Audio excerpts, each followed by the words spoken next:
കണ്ണൂർ ജില്ലയിൽ നിരവധി കോൺഗ്രസ് നേതാക്കൾ അച്ചടക്ക നടപടിക്ക് വിധേയമായി പുറത്താണ്. താഴെത്തട്ടിൽ നിന്നുള്ള പരാതികളുടെ അടിസ്ഥാനത്തിലാണ് നേതാക്കൾക്കെതിരെ നടപടി എടുത്തത് എന്നാണ് Kannur DCC president advocate Martin George കഴിഞ്ഞ കണ്ണൂർ വിഷൻ ക്വസ്റ്റ്യൻ അവറിൽ വ്യക്തമാക്കിയിരുന്നത്. അഴിമതിക്കെതിരെ പറഞ്ഞതിനാണ് തനിക്കെതിരെ നടപടി സ്വീകരിച്ചതെന്ന് DCC ജനറൽ സെക്രട്ടറിയായിരുന്ന സത്യൻ നരവൂർ AICC പ്രസിഡന്റ് മല്ലികാർജുൻ ഖാർഗെക്കടക്കം പരാതി നൽകിയിട്ടുണ്ട്. കോൺഗ്രസിൽ ഇങ്ങനെ കൂട്ടത്തോടെയുള്ള നടപടിക്ക് കാരണമെന്താണ്? ഇവർ നടത്തിയ അച്ചടക്ക ലംഘനം എന്താണ്? ആരെയെങ്കിലും രക്ഷിക്കാനുള്ള ഗൂഢനീക്കത്തിൻ്റെ ഭാഗമായാണോ ഈ കൂട്ട നടപടി? ഈ കാര്യങ്ങളാണ് കണ്ണൂർ വിഷൻ BMH ക്വസ്റ്റ്യൻ അവർ പരിശോധിക്കുന്നത്. നമ്മുടെ ചോദ്യങ്ങൾക്ക് മറുപടി നൽകാൻ കോൺഗ്രസ് നടപടി സ്വീകരിച്ച മുൻ DCC ജനറൽ സെക്രട്ടറി സത്യൻ നരവൂരാണ് ഒപ്പമുള്ളത്. എല്ലാ പ്രേക്ഷകർക്കും BMH കണ്ണൂർ വിഷൻ ക്വസ്റ്റ്യൻ അവറിലേക്ക് സ്വാഗതം. ശ്രീ സത്യൻ നരവൂർ, താങ്കൾക്കെതിരെ പാർട്ടി നടപടി സ്വീകരിച്ചിരിക്കുകയാണ്, താങ്കളെ സസ്പെൻഡ് ചെയ്തിരിക്കുകയാണ്. ഈ നടപടിക്ക് പിന്നിൽ എന്തെങ്കിലും ഗൂഢനീക്കമുണ്ട് എന്ന് താങ്കൾ സംശയിക്കുന്നുണ്ടോ? എൻ്റെ പേരിൽ കേരള പ്രദേശ് കോൺഗ്രസ് കമ്മിറ്റി പ്രസിഡന്റ് പ്രാഥമിക അംഗത്വത്തിൽ നിന്ന് എന്നെ സസ്പെൻഡ് ചെയ്തുകൊണ്ടുള്ള കത്ത് 3/9/24 തീയതി വെച്ച് 5-ാം തീയതി തപാൽ രജിസ്ട്രായിട്ട് എനിക്ക് ലഭിച്ചിട്ടുണ്ട്. അതിൽ പറയുന്നത്, പാർട്ടി നിയന്ത്രണത്തിലുള്ള സ്ഥാപനത്തിന് നേരെ ഞാൻ നിരന്തരമായി പ്രവർത്തിക്കുകയും ആ പ്രവൃത്തി തുടർന്നു പോകുന്നത് ശരിയല്ല എന്ന് പാർട്ടി നേതൃത്വം എന്നോട് തുടർച്ചയായി ആവശ്യപ്പെട്ടിട്ടും ഞാനത് അനുസരിച്ചില്ല എന്നും, അനുസരിക്കാത്തതിൻ്റെ പേരിൽ പാർട്ടി ഉന്നത അധികാര കമ്മിറ്റി യോഗം ചേർന്ന് എനിക്കെതിരെ നടപടി സ്വീകരിക്കാൻ തീരുമാനിക്കുകയും ആ തീരുമാനം കണ്ണൂർ ജില്ലാ കോൺഗ്രസ് കമ്മിറ്റി ചാർജ് വഹിക്കുന്ന അഡ്വക്കേറ്റ് P. നിയാസ് ശരിവെക്കുകയും ആ ശരിവെച്ച റിപ്പോർട്ട് ബഹുമാനപ്പെട്ട KPCC പ്രസിഡന്റിന് നൽകുകയും അതിൻ്റെ അടിസ്ഥാനത്തിൽ KPCC പ്രസിഡന്റ് എന്നെ പ്രാഥമിക അംഗത്വത്തിൽ നിന്ന് സസ്പെൻഡ് ചെയ്തതായി നമ്മുടെ കേരള പ്രദേശ് കോൺഗ്രസ് കമ്മിറ്റിയുടെ സംഘടനാ general secretary advocate M. Liju അറിയിച്ചുകൊണ്ടുള്ള അറിയിപ്പ് എനിക്ക് ലഭിച്ചിട്ടുണ്ട്. അതിനെക്കുറിച്ച് എനിക്ക് പറയാനുള്ളത്, ഞാൻ കൂത്തുപറമ്പ് പരിസര പ്രദേശങ്ങളിൽ 1976 തൊട്ട് കോൺഗ്രസിൻ്റെ സംഘടനാ രംഗത്ത് വളരെ ഉത്തരവാദിത്തത്തോടുകൂടി പ്രവർത്തിക്കുന്ന ഒരു രാഷ്ട്രീയ പ്രവർത്തകനാണ്. യൂത്ത് കോൺഗ്രസ്സിലും അതുപോലെ തന്നെ കോൺഗ്രസ്സിലും ഒക്കെ പ്രവർത്തിച്ച് എന്നെ നടപടിയെടുക്കുമ്പോൾ ഞാൻ ജില്ലാ കോൺഗ്രസ് കമ്മിറ്റിയുടെ ജനറൽ സെക്രട്ടറിയാണ്. ആ ജനറൽ സെക്രട്ടറി സ്ഥാനം ഒഴിവാക്കണമെന്ന് ഞാൻ കേരള പ്രദേശ് കോൺഗ്രസ് കമ്മിറ്റിയുടെ പ്രസിഡന്റ് സ്ഥാനത്ത് ബഹുമാന്യനായ ശ്രീ K. സുധാകരൻ MP വന്നപ്പോൾ തീരുമാനിച്ചതായിരുന്നു. പക്ഷേ എന്നെ സ്നേഹിക്കുന്ന ഒരുപാട് കോൺഗ്രസ് അനുഭാവികൾ ആ പ്രദേശത്തുള്ളത് കാരണം ഞാൻ രാജിവെച്ചാൽ ഒരു പാർട്ടിയോട് ചെയ്യുന്ന എന്തോ ഒരു വലിയ ദ്രോഹമോ അല്ലെങ്കിൽ പാർട്ടിക്കെതിരെ ഞാൻ മോശമായ രീതിയിൽ നിലപാടെടുത്തത് കാരണമോ ആയിരിക്കാം അവരുടെ മനസ്സിൽ ആ ചിന്ത അവരെ വേദനിപ്പിക്കും എന്നുള്ളത് കൊണ്ട് ഞാൻ രാജിവെക്കാൻ തീരുമാനിച്ചത് തന്നെ ബഹുമാനപ്പെട്ട K. സുധാകരൻ MP പ്രസിഡൻ്റായതിന് ശേഷം സംഘടനയിൽ എനിക്ക് നീതി കിട്ടുകയില്ല എന്ന ബോധ്യത്തിൻ്റെ അടിസ്ഥാനത്തിലാണ് അങ്ങനെ ആലോചിച്ചത്. പക്ഷേ അദ്ദേഹം വന്നു. ഏതായാലും കേരളത്തിലെ മുഴുവൻ DCCകളും പുനഃസംഘടിപ്പിക്കാൻ ആലോചനയുണ്ട്. അപ്പോൾ ആ ആലോചനയുടെ ഭാഗത്തിൽ എന്നെ നീക്കം ചെയ്യപ്പെടും, അങ്ങനെ മാറിപ്പോകട്ടെ എന്നാണ് ഞാൻ കരുതിയത്. അദ്ദേഹം വന്നതിന് ശേഷം ഞാൻ സംഘടനാ രംഗത്ത് ഒരു സജീവ സാന്നിധ്യമായിരുന്നില്ല. അതിൻ്റെ കാരണം കൂത്തുപറമ്പ് ഹൈസ്കൂൾ എഡ്യൂക്കേഷൻ സൊസൈറ്റി എന്ന് പറയുന്നൊരു സ്ഥാപനം 1944 രൂപീകൃതമായ സ്ഥാപനമാണ്. അന്ന് സ്വാതന്ത്ര്യത്തിന് മുമ്പ് ഈ കൂത്തുപറമ്പിൻ്റെയും പരിസര പ്രദേശങ്ങളിലെയും വളർന്നു വരുന്ന തലമുറക്ക് വിദ്യാഭ്യാസം പകർന്നു കൊടുക്കണം എന്ന ഉദ്ദേശത്തിൽ ആ പ്രദേശത്തിലെ നല്ലവരായ സമൂഹത്തിൻ്റെ ഉയർച്ചയും വളർച്ചയും ലക്ഷ്യം വെച്ച് പ്രവർത്തിച്ചു വന്ന ആളുകൾ. ഒന്ന് നമ്മുടെ അഡ്വക്കേറ്റ് ശ്രീനിവാസ് അയ്യർ, അതുപോലെ തന്നെ അവിടെ ഉണ്ടായിരുന്ന കുഞ്ഞുമായൻ ഹാജി, അദ്ദേഹത്തെ മലബാർ സിംഹം എന്നാണ് അറിയപ്പെടുന്നത്. അതുപോലെ മറ്റൊരാൾ കണ്ണൂർ ഉണ്ടായിട്ടുള്ള ഒരു വ്യവസായിയാണെന്ന് ഞാൻ മനസ്സിലാക്കി, ഞാൻ അവരൊന്നും കണ്ടിട്ടില്ല, സാമുവൽ ആറോൺ. അങ്ങനെ തുടങ്ങിയ ആളുകളാൽ ഒരു കെട്ടിപ്പടുത്ത സ്ഥാപനമാണ് കൂത്തുപറമ്പ് എഡ്യൂക്കേഷൻ ഹൈസ്കൂൾ. ആ സ്ഥാപനത്തിൽ ഞാൻ 1995 അവിടെ ഭരണസമിതിയിൽ അംഗമാവുകയും പ്രവർത്തിക്കുകയും ചെയ്തു. അന്ന് ഞാൻ കൂത്തുപറമ്പ് നഗരസഭയിലെ കൗൺസിലർ കൂടിയാണ്. അങ്ങനെ പ്രവർത്തിക്കുന്ന ഘട്ടത്തിൽ അന്ന് അദ്ദേഹം ആ സ്ഥാപനത്തിൻ്റെ സെക്രട്ടറി കം മാനേജർ അന്തരിച്ചുപോയ അഡ്വക്കേറ്റ് ശ്രീ VPG നമ്പ്യാറായിരുന്നു. അപ്പോൾ VPG നമ്പ്യാരുടെ പ്രവർത്തനത്തിൽ വന്ന ചില ക്രമക്കേടുകളെ സംബന്ധിച്ച് ആ യോഗത്തിൽ ഉന്നയിക്കുകയും അദ്ദേഹം ഇതൊക്കെ സഹിച്ചിരിക്കാൻ പറ്റുമെങ്കിൽ ഇതിൽ തുടർന്നാൽ മതി, അല്ലെങ്കിൽ രാജിവെച്ച് പോക്കോ എന്ന് പറഞ്ഞു. അപ്പോൾ 2 ആളുകളുണ്ടായിരുന്നു ഞങ്ങളുടെ കൂട്ടത്തിലന്ന്. അപ്പോൾ ആ യോഗത്തിൽ ഒരു 20 ലക്ഷം രൂപയുടെ കണക്ക് വെക്കുന്നു, 50 ലക്ഷം രൂപയുടെ കണക്ക് വെക്കുന്നു. അതൊക്കെ കൈയടിച്ച് പാസ്സാക്കി കൊടുക്കാൻ ഇരിക്കുന്ന ഒരാളായി ഞങ്ങൾക്ക് തോന്നിയപ്പോൾ ഭാവിയിൽ ഇതൊരു ഭരണസമിതി അംഗം എന്ന നിലയിൽ വ്യക്തിപരമായി പ്രയാസങ്ങളും പ്രശ്നങ്ങളും സൃഷ്ടിക്കും എന്ന് മനസ്സിലാക്കി ആ കൂട്ടത്തിൽ എൻ്റെ കൂടി അന്നുണ്ടായിരുന്നൊരു പുതുശ്ശേരി രാജനുണ്ട്. അദ്ദേഹം ഇന്നും ജീവിച്ചിരിപ്പുണ്ട്. പുതുശ്ശേരി രാജൻ അന്ന് അഗ്രികൾച്ചർ ഡിപ്പാർട്ട്മെൻറ്റിലെ ഒരു ഉദ്യോഗസ്ഥനാണ്. അദ്ദേഹം പിന്നീട് റിട്ടയർ ചെയ്തതിനു ശേഷം കൂത്തുപറമ്പ് ബ്ലോക്ക് കോൺഗ്രസ് കമ്മിറ്റിയുടെ പ്രസിഡൻ്റായിട്ടുണ്ട്. ഇപ്പോൾ അദ്ദേഹം പ്രസിഡന്റ് സ്ഥാനത്ത് നിന്ന് മാറി നിന്നിട്ടാണ്. അദ്ദേഹത്തിൻ്റെ വ്യക്തിപരമായ കാര്യങ്ങളാണ്. അപ്പോൾ ഞാൻ രാജനുമായിട്ട് ആലോചിച്ചു. രാജൻ പറഞ്ഞു, ഞാൻ ഏതായാലും തുടരാൻ ആഗ്രഹിക്കുന്നില്ല. സത്യനൊരു സജീവ രാഷ്ട്രീയ പ്രവർത്തകൻ എന്ന നിലയിൽ ഇതുമായി മുമ്പോട്ട് എങ്ങനെയാണ് രാജ ഇത് പോവുക? ഇത് ഫൈറ്റ് ചെയ്യാണ്ട് ഇതിൻ്റെ അകത്തുള്ള ആളുകളൊക്കെ ഇയാൾക്ക് കൈയടിച്ച് സപ്പോർട്ട് ചെയ്യാമെന്ന്, നമുക്കത് കണ്ടു നിൽക്കാൻ പറ്റുമോ? ഇപ്പോൾ 2 മാർഗ്ഗമേ മുമ്പിലുള്ളൂ. ഒന്നുകിൽ സത്യൻ ഇത് ഫൈറ്റ് ചെയ്യുക, അല്ലെങ്കിൽ ഈ സ്ഥാനം ഉപേക്ഷിക്കുക. അങ്ങനെ ഞാൻ ഒരുപാട് ആലോചന ദിവസങ്ങളോളം നടത്തിയപ്പോൾ പാർട്ടിക്കകത്ത് തന്നെയുള്ള ഒരു വിഭാഗം ഇതങ്ങനെ വിട്ടുകൊടുക്കാൻ പറ്റില്ല, ചോദ്യം ചെയ്യപ്പെടേണ്ടതാണ് എന്ന് പറഞ്ഞ് എന്നെ പ്രോത്സാഹിപ്പിച്ചു. അതിൻ്റെ ഭാഗമായി ഞാൻ ആ കമ്മിറ്റിക്കകത്ത് ഒരൊറ്റയാൻ പോരാട്ടം തന്നെ പറയാം, അതിനെതിരെ ശക്തമായി പോരാട്ടങ്ങൾ നടത്തി. സത്യത്തിൽ 95. അപ്പം ഞാനങ്ങനെ വലിയ ഒരു നിയമപരമായി കാര്യങ്ങൾ നീക്കാൻ അറിവുള്ള ഒരാളൊന്നും ആയിരുന്നില്ല. ഇന്ന് ഞാനൊരു വലിയ അറിവുള്ള ആളെ അവകാശം ഉന്നയിക്കില്ല. പക്ഷേ എൻ്റെ ജീവിതാനുഭവം എനിക്ക് ഇതുമായി ബന്ധപ്പെട്ട് പ്രവർത്തിച്ചതിൻ്റെ അടിസ്ഥാനത്തിൽ നൽകിയ ഒരുപാട് അറിവുകളുണ്ട്. ആ അറിവുകൾ എനിക്ക് ഈ കൂത്തുപറമ്പ് ഹൈസ്കൂളുമായി നടത്തിയ പോരാട്ടത്തിൻ്റെ ഭാഗമായി ലഭിച്ചതാണെന്ന് ഞാൻ മനസ്സിലാക്കുന്നത്. അനക്കന്നൊരു പെറ്റീഷൻ എഴുതണമെങ്കിൽ ഞാനൊരു പെറ്റീഷൻ എഴുതാൻ ഒരു വക്കീലിനെ സമീപിക്കണം. അത് തന്നെ ആ വക്കീലിനെടുക്കുന്ന നിരവധി ആളുകളുണ്ടെങ്കിൽ എത്രയോ സമയം കഴിഞ്ഞിട്ടാണ് അദ്ദേഹത്തിൻ്റെ ഒരു അപ്പോയിൻമെൻറ്റ് കിട്ടുക. അത് കിട്ടിക്കഴിഞ്ഞിട്ട് വേണം അദ്ദേഹം ഒന്ന് തയ്യാറാക്കി തരാൻ. അത് തയ്യാറാക്കിയിട്ട് വേണം കോടതിയിലോ അല്ലെങ്കിൽ ബന്ധപ്പെട്ട വകുപ്പ് മേധാവികൾക്കോ ഇതയക്കാൻ. പക്ഷേ അഡ്വക്കേറ്റ് VPGക്ക് അത് ആവശ്യമായിരുന്നു. ഇരുന്ന ഇരിപ്പിൽ തന്നെ കാര്യങ്ങൾ നടത്തി ചെയ്യാനുള്ള കഴിവുള്ള ഒരാളെ. അപ്പോൾ അങ്ങനെയുള്ള ഒരാളോടാണ് ഞാൻ മത്സരിക്കുന്നത്. അതുകൊണ്ട് എനിക്ക് എത്രമാത്രം ഇത് വിജയിക്കാൻ സാധിക്കും എന്നുള്ള കാര്യത്തിൽ എനിക്ക് സംശയം ഉണ്ടായിരുന്നു. പക്ഷെ അതിനു മുമ്പ് ഈ VPG നമ്പ്യാറുമായിട്ട് പിരിയാന്ന് പറഞ്ഞാൽ അഭിപ്രായ വ്യത്യാസത്തിൻ്റെ ഭാഗമായിട്ട് പിരിഞ്ഞുപോയ കുറേ ആളുകൾ, അവരവിടെ ഒരു കേസ് നടത്തിയിരുന്നു കൂത്തുപറമ്പ് മുനിസിപ്പൽ കോടതിയിൽ. ആ മുനിസിപ്പൽ കോടതിയിൽ നടത്തിയ കേസുമായി ബന്ധപ്പെട്ട് ഇയാൾ സമർപ്പിച്ച കുറേ രേഖകൾ അവർ എനിക്ക് നൽകി. ഇനി നമുക്കും ഇത് കഴിയില്ല, നമ്മളൊരു 3-4 കൊല്ലമായി ഈ കേസ് നടത്തി. സാധാരണ ഇതിൻ്റെ കാലാവധി 3 കൊല്ലം. ഒരു സിവിൽ കേസ് നമ്മൾ സാധാരണ കീഴ്ക്കോടതിയിൽ ഫയൽ ചെയ്താൽ അത് ഏകദേശം ലിസ്റ്റിൽ വന്ന് അതിൻ്റെ ആർഗ്യുമെൻ്റ് നടക്കുന്നപ്പോഴേക്കും ഇത് കാലഹരണപ്പെടും. അങ്ങനെ കാലഹരണപ്പെട്ട കൂട്ടത്തിലാണ് അവരത് മതിയാക്കുകയും ഇവർക്ക് കിട്ടിയ എല്ലാ ഡോക്യുമെൻസും എൻ്റെ അടുക്ക ഏൽപ്പിക്കുകയും ചെയ്തു. ഞാനത് നന്നായി പഠിച്ചപ്പോൾ എനിക്ക് അതിൽ നിന്ന് മനസ്സിലാക്കാൻ സാധിച്ച ഒരു സംഗതി, from the Dubai old student receipt number 16 10,000 രൂപ 1 ലക്ഷം രൂപ നന്ദിപൂർവ്വം കിട്ടിബോധിച്ചു.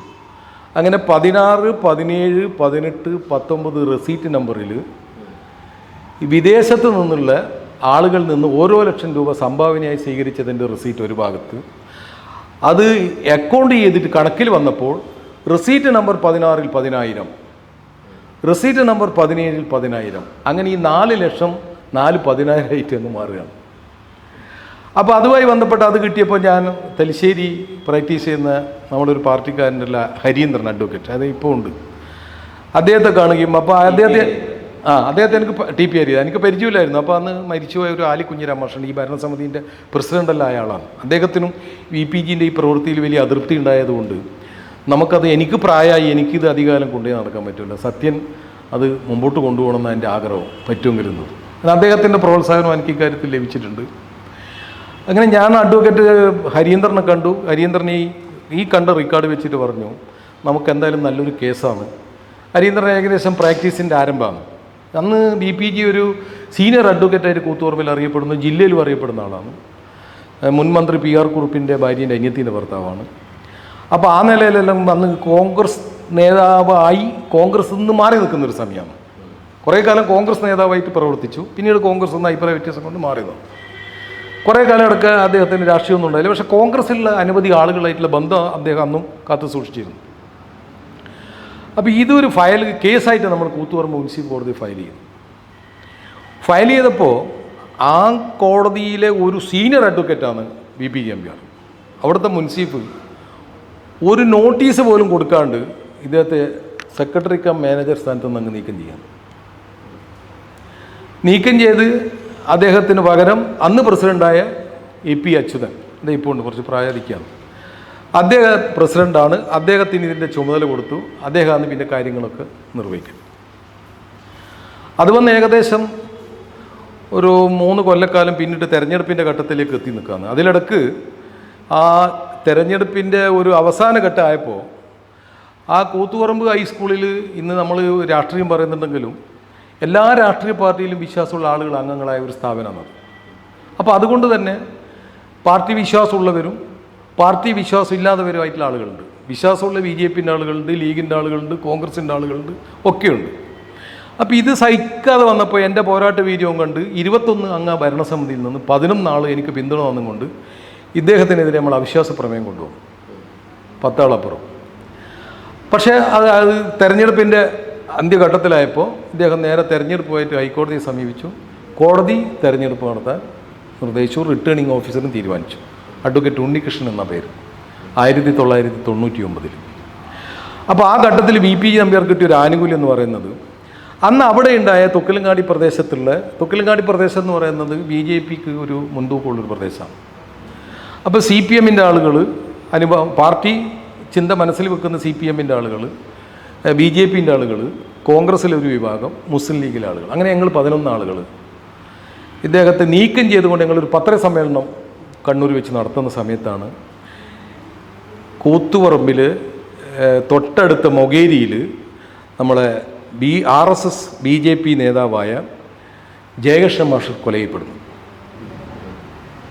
കൊല ചെയ്യപ്പെട്ടപ്പോൾ എന്ത് സംഭവിച്ചു? ഈ പറയുന്ന ഈ യോജിപ്പിന് അവിടെ മങ്ങലുണ്ടായി. ഏറ്റവും ഭൂരിപക്ഷമുള്ള പ്രദേശമായ BJPക്ക് ഭൂരിപക്ഷ പ്രദേശമുള്ള സ്ഥലത്തിൽ BJPൻ്റെ ആളുകൾ ഈ സഖ്യത്തിൽ നിന്നങ്ങ് മാറി. അത് VPGക്ക് ഒരു സൗകര്യം ലഭിച്ചു. അങ്ങനെ അവരെയും കൂട്ടി അയാൾ തെരഞ്ഞെടുപ്പിൽ അധികാരത്തിൽ വന്നപ്പോൾ എൻ്റെ ഈ കേസിൻ്റെ വെളിച്ചത്തിൽ ആ വിധി നിലനിൽക്കുന്ന സാഹചര്യത്തിൽ ഇയാൾക്ക് സെക്രട്ടറി കം മാനേജർ ആയിക്കൂടാ. അദ്ദേഹം എന്ത് ചെയ്തു? RK രാഘവൻ എന്ന് പറയുന്ന കോൺഗ്രസിൻ്റെ പ്രാദേശിക നേതാവിനെ സെക്രട്ടറി കം മാനേജറാക്കി. അങ്ങനെ BJPക്ക് അന്ന് 8ഓളം അംഗങ്ങളുണ്ടായിരുന്നു, കോൺഗ്രസ്സിന് 13, അങ്ങനെ 21. അപ്പോൾ ആ ഭരണം അങ്ങനെ മുമ്പോട്ട് പോകുമ്പോൾ പിന്നെ നമ്മളിതിൻ്റെ അകത്ത് ഇവർ ജനറൽ ബോഡി വിളിക്കാതെ കൊണ്ട് ഇതിനകത്ത് മെമ്പർമാരാണോ അല്ലയോ ഒന്നും നമുക്കറിയാൻ സാധിക്കുന്നില്ല.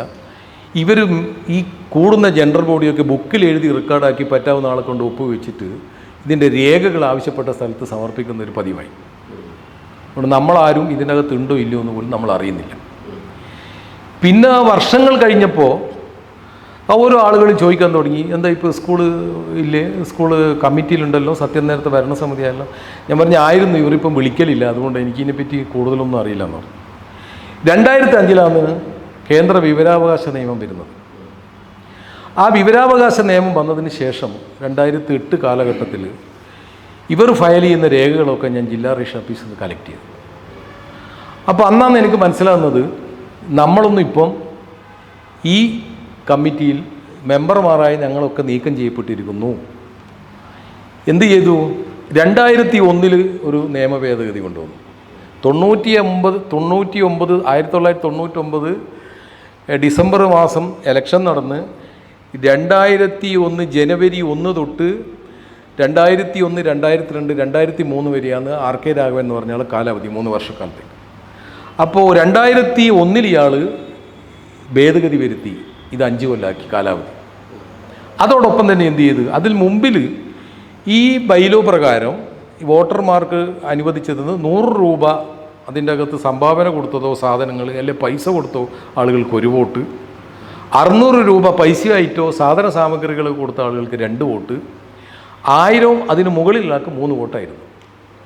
ഇത് കംപ്ലീറ്റ് മാറ്റിമറിക്കപ്പെട്ടു 2001 ഭേദഗതിയോടുകൂടി. 5 കൊല്ലമായി. അങ്ങനെ പിന്നീട് നമുക്ക് ഈ ഭേദഗതി 2004 ഒരു ഭേദഗതി നടത്തിയതായിട്ട് അറിയാൻ സാധിച്ചു. ആ 2004 ഭേദഗതിയിൽ എന്താണ്, മുഴുവൻ മെമ്പർമാരെ അങ്ങ് നീക്കം ചെയ്ത് എല്ലാം 5000 രൂപയും 3 വോട്ടും. അങ്ങനെ 398 മെമ്പർമാർ അടങ്ങുന്ന ഒരു വോട്ടേഴ്സ് ലിസ്റ്റ് മാത്രമാണ്, പക്ഷേ രജിസ്റ്റർ ഇല്ല. ഇതൊക്കെ ഇവരെ ചോദ്യം ചെയ്യുന്ന ആളുകൾ ഉൾപ്പെടുന്ന പട്ടികയിൽ നിന്ന് പെട്ട ആളുകളെ മുഴുവൻ ഒഴിവാക്കി അവർക്ക് താല്പര്യമുള്ള ആളുകളെ നമ്മൾ മുട്ടുമ്മൽ വെച്ച് എഴുതുക എന്ന് പറയുന്നില്ലേ, അങ്ങനെ ഒരു പട്ടിക ഉണ്ടാക്കിയിട്ട് ഈ 398 തുറന്നു വന്നത്. ആ പട്ടികയാണ് ഇന്നും തുടർന്നു വരുന്നത്. ആ പട്ടിക പരിശോധിച്ചാൽ മനസ്സിലാകുന്ന ഒരു കാര്യം, അതിൻ്റെ അകത്ത് ക്രമ നമ്പർ അല്ലാണ്ട് വോട്ടർ നമ്പറില്ല. എന്താണ് അതിൻ്റെ ഒരു പ്രത്യേകത? നമ്മളിപ്പോൾ ഒരു സഹകരണ സ്ഥാപനം, ആ സഹകരണ സ്ഥാപനത്തിൻ്റെ ആധികാരിക രേഖ എന്ന് പറയുന്നത് അതിൻ്റെ മെമ്പർഷിപ്പ് രജിസ്റ്ററാണ്. ആ മെമ്പർഷിപ്പ് രജിസ്റ്ററിലാണ് നമ്മളൊരാൾ അംഗമാകുമ്പോൾ ഇതിൻ്റെ അകത്ത് ക്രമ നമ്പർ ഉണ്ടാവും, അഡ്രസ്സ് ഉണ്ടാവും, പ്രവൃത്തി ഉണ്ടാകും, വയസ്സുണ്ടാകും, അതുപോലെ തന്നെ സിഗ്നേച്ചറും. പിന്നീട് എന്താണ്, ഇപ്പോഴാണ് ഫോട്ടോ വന്നത്, അന്ന് ഫോട്ടോ ഉണ്ടായിട്ടില്ല. അപ്പോൾ ആ രജിസ്റ്ററാണ് അതിൻ്റെ ആധികാരിക. അതിൽ മെമ്പർ നമ്പർ വേറെയുണ്ട്, ക്രമ നമ്പർ വേറെയുണ്ട്.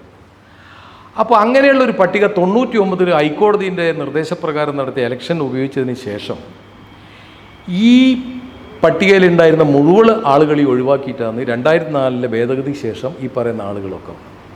അപ്പോൾ ഇന്ന് അവിടെയുള്ള മാനേജർ, സെക്രട്ടറി എന്ന് അവകാശപ്പെടുന്ന ബാലൻ മാഷ്, അതുപോലെ തന്നെ അതിൻ്റെ പ്രസിഡൻറ്റ്, ഇവരൊന്നും തന്നെ നിലവിൽ മെമ്പർമാരല്ല. ഈ കൃത്രിമ ലിസ്റ്റിലുള്ള അംഗങ്ങളാണ് ഇവർ. ഇത് പക്ഷേ നമുക്ക് എന്തേ പറ്റൂ, സിവിൽ കോടതിയിലെ ചോദ്യം ചെയ്യാൻ പറ്റൂ. അപ്പോൾ 2009 ഞാൻ ഒരു വക്കീലിനെ സമീപിച്ച് കേസ് ഫയൽ ചെയ്യാൻ ശ്രമിച്ചപ്പോൾ വക്കീൽ പറഞ്ഞു, നിങ്ങൾ മെമ്പർ അല്ലാതുകൊണ്ട് നിങ്ങൾക്ക് ഇതിൻ്റെ അകത്ത് ലോക്കൽ സ്റ്റാൻഡില്ല. അപ്പോൾ മെമ്പർ ഉള്ള 2 ആളുകളാണ് കേസ് ഫയൽ ചെയ്തത്. ആ കേസ് ഈ പറഞ്ഞതുപോലെ ഈ സിവിൽ കോടതിയിലെ കാലതാമസം കാരണം ഇതിൻ്റെ കാലാവധി അങ്ങ് പിന്നിട്ടു, അത് കാലഹരണപ്പെട്ടു. ആ കാലഹരണപ്പെട്ടതിന് മുമ്പേ ഈ കേസുള്ളതുകൊണ്ട് ഇവരെന്ത് ചെയ്തു, 2009 5 വർഷം എന്നുള്ളത് വീണ്ടും 7 വർഷമാക്കി കാലാവധി, ഭരണസമിതിയുടെ കാലാവധി. അപ്പോൾ അവിടെ ഒരു ചോദ്യമുള്ളത് എന്താണെന്ന് വെച്ചാൽ, ഈ പറയുന്ന ഈ ബൈലോയിൽ അതിൻ്റെ 10B, ആ 10B പ്രകാരം ഈ സംഘത്തിന് വെളിയിലുള്ള ഒരാളെ വെച്ച് റിട്ടേണിംഗ് ഓഫീസറായി മാത്രമേ തിരഞ്ഞെടുപ്പ് നടത്തിക്കൊള്ളൂ.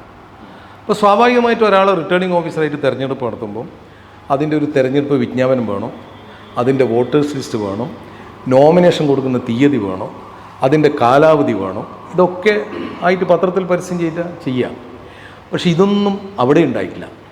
അവിടെ 99 ഇലക്ഷൻ നടക്കുമ്പോൾ 3 കൊല്ല കാലാവധി, പിന്നെ മാനേജർ അനുമതിയും ഈ ഭരണസമിതി തെരഞ്ഞെടുപ്പിനനുസരിച്ചേ കൊടുക്കാൻ പറ്റൂ.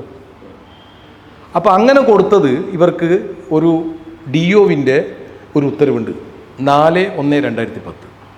ആ 10-നകത്തുള്ള ഉത്തരവിൽ 2000 തൊട്ട് 2004 വരെയും 2004 തൊട്ട് 2009 വരെയും 2009 ശേഷം 2011 വരെയും ആർ കെ രാഘവനെ മാനേജറായി നിയമിച്ചിരിക്കുന്നു മറ്റുള്ളൊരു ഉത്തരവാണ്. അതെന്താ സൂചിപ്പിക്കുന്നത്? ഈ 3 കൊല്ലമുള്ള ആൾക്ക് എങ്ങനെ 5 കൊല്ലത്തെ അനുമതി കൊടുക്കുക? DO നിയമവിരുദ്ധമല്ലേ? അപ്പോൾ ഇനി 99 3 കൊല്ല കാലാവധി വന്ന് 2000 ചാർജ് എടുത്താൽ 2002 തീരണം. 2002 അമെൻമെൻറ്റ് വരുത്തി കഴിഞ്ഞാൽ 2005 കൊല്ല കാലാവധി ഉണ്ടാകുമ്പോൾ 2007 തീരണം. 2007 തെരഞ്ഞെടുപ്പ് നടത്താണ്ട് വീണ്ടും അത് അവർ ജനറൽ ബോഡി കൂടിയിട്ടോ അല്ലെങ്കിൽ അതിന് ഐക്യകണ്ഠേന പാസ്സാക്കിയെന്നോ ഒരു തെരഞ്ഞെടുപ്പ് നടപടിക്രമം ഉണ്ടായാലോ 2012 വരെ പോകണം. അങ്ങനെ മാത്രമേ മാനേജർ അനുമതിയും കൊടുക്കാൻ പറ്റൂ. അതിൽ നിന്ന് വിരുദ്ധമായിട്ടാണ് ഇതുള്ളത്. അപ്പോൾ ഇവിടെ ഫയൽ ചെയ്യുന്ന രേഖയെല്ലാം പരിശോധിച്ചാൽ ഒരു രേഖ 24/5/2009 ചേർന്ന കൂത്തുപറമ്പ് എഡ്യൂക്കേഷൻ ഹൈസ്കൂൾ സൊസൈറ്റിയുടെ കാലാവധി 5 വർഷമാണ്. 24/5 ജനറൽ ബോഡി. അതേ തീയതി വെച്ച് ഒരു രേഖ 24/5/2009 കൂത്തുപറമ്പ് ഹൈസ്കൂൾ ജനറൽ ബോഡിയുടെ കാലാവധി 7 വർഷമാണ്. ഇത് രണ്ടും ജില്ലാ രജിസ്ട്രാർ ഓഫീസിലാണ് ഫയൽ ചെയ്തത്. അപ്പോൾ ജില്ലാ രജിസ്ട്രാർ ഓഫീസിലെ ആളുകൾ ഇത് വാങ്ങിച്ചു വെക്കുകയെന്നു സ്വാഭാവികമായിട്ട് അവർക്ക് വേറെ ഒരു അധികാരമില്ലെങ്കിലും ഒരു ഉദ്യോഗസ്ഥൻ എന്ന നിലയിൽ ഇത് വാങ്ങിക്കുമ്പോൾ ഇത് ഒരേ ദിവസം ഇങ്ങനെ 2 വന്നത് അത് സ്വീകരിക്കില്ല എന്നെങ്കിലും ന്യായമായിട്ട് പറയാം. ഇത് പറഞ്ഞില്ല മാത്രമേ ഇത് വാങ്ങിച്ചു വെച്ച് വിവരാവകാശ പ്രകാരം എനിക്ക് ലഭിച്ചിട്ടുണ്ട്. പിന്നൊരു രേഖ ഫയൽ ചെയ്ത വലിയ രസമാണ്. 2004 മെയ് മാസം ജനറൽ ബോഡി ചേർന്നിട്ട് മെയ്ന് ശേഷം വരുന്ന ഡിസംബറിൽ ചേർന്ന ജനറൽ ബോഡി യോഗത്തിൻ്റെ ഭാരവാഹി പട്ടിക മറ്റത് ഫയൽ ചെയ്തു. അങ്ങനെ ഇതൊക്കെ വെച്ച് ഈ സൊസൈറ്റിയിൽ നടക്കുന്ന കെടുകാര്യസ്ഥതയും അഴിമതിയും അധികാര ദുർവിനിയോഗവും കാണിച്ച് ഞാൻ ഇവർക്ക് ഫയൽ ചെയ്തു ഗവൺമെൻറ് സെക്രട്ടറിക്ക് ഫയൽ ചെയ്യുന്നതിന് മുമ്പേ ഈ ഞങ്ങളുടെ മെമ്പർഷിപ്പ് നഷ്ടപ്പെട്ടതുമായി ബന്ധപ്പെട്ട് പാർട്ടിക്കകത്തുള്ള വിഷയം എന്ന നിലയിൽ പാർട്ടിയിലുള്ള ജില്ലാ പ്രസിഡന്റുമാർ അതായത് 95 തൊട്ടിട്ട് ഈ എന്നെ നടപടിയെടുക്കുന്ന കാലത്തിന് മുമ്പ് വരെ ഞാൻ ഒറ്റക്കല്ല 150 കോൺഗ്രസ് പ്രവർത്തകന്മാർ മറ്റും നീക്കം ചെയ്തിട്ടുണ്ട്. ഇവർക്കൊക്കെ ഈ പരാതിയുണ്ട്. പക്ഷേ ഇത് രംഗത്ത് ഫൈറ്റ് ചെയ്യാൻ ഞാൻ മാത്രമേ വന്നിട്ടുള്ളൂ. എൻ്റെ കേസിൽ ഇവരെല്ലാം കക്ഷിയും ചേർന്നിട്ടുണ്ട്. ഞങ്ങൾക്കും മെമ്പർഷിപ്പ് കിട്ടണമെന്ന് പറഞ്ഞിട്ട് കൂത്തുപറമ്പ് മുനിസിപ്പൽ കോടതിയിലുള്ളത്. അപ്പോൾ ഇതൊക്കെ പാർട്ടി നേതൃത്വത്തോട് ഞങ്ങൾ സംസാരിച്ചു. പാർട്ടി നേതൃത്വം എന്ന് പറഞ്ഞാൽ കഴിഞ്ഞ ഒരു 10-25 വർഷമായി കണ്ണൂർ ജില്ലയിലെ കോൺഗ്രസ് രാഷ്ട്രീയം കൈകാര്യം ചെയ്യുന്നത് ബഹുമാന്യനായ കെ സുധാകരൻ എം പിയാണ്.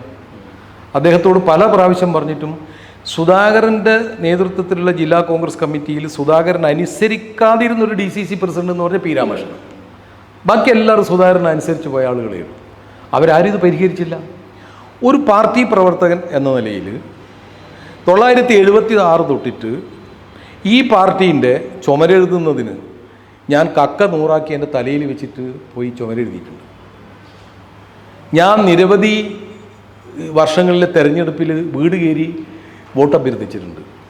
പ്രകടനങ്ങളിലും ധർണയിലും പ്രസംഗത്തിനും അന്ന് വേണ്ട ദൈനംദിന രാഷ്ട്രീയ പ്രവർത്തനം 976 തൊട്ട് ഈ നടപടിയെടുക്കുന്ന സുധാകരൻ KPCC പ്രസിഡൻ്റായി വരുന്ന സമയം വരെ ഫുൾ ടൈം രാഷ്ട്രീയ പ്രവർത്തകനാണ് ഞാൻ.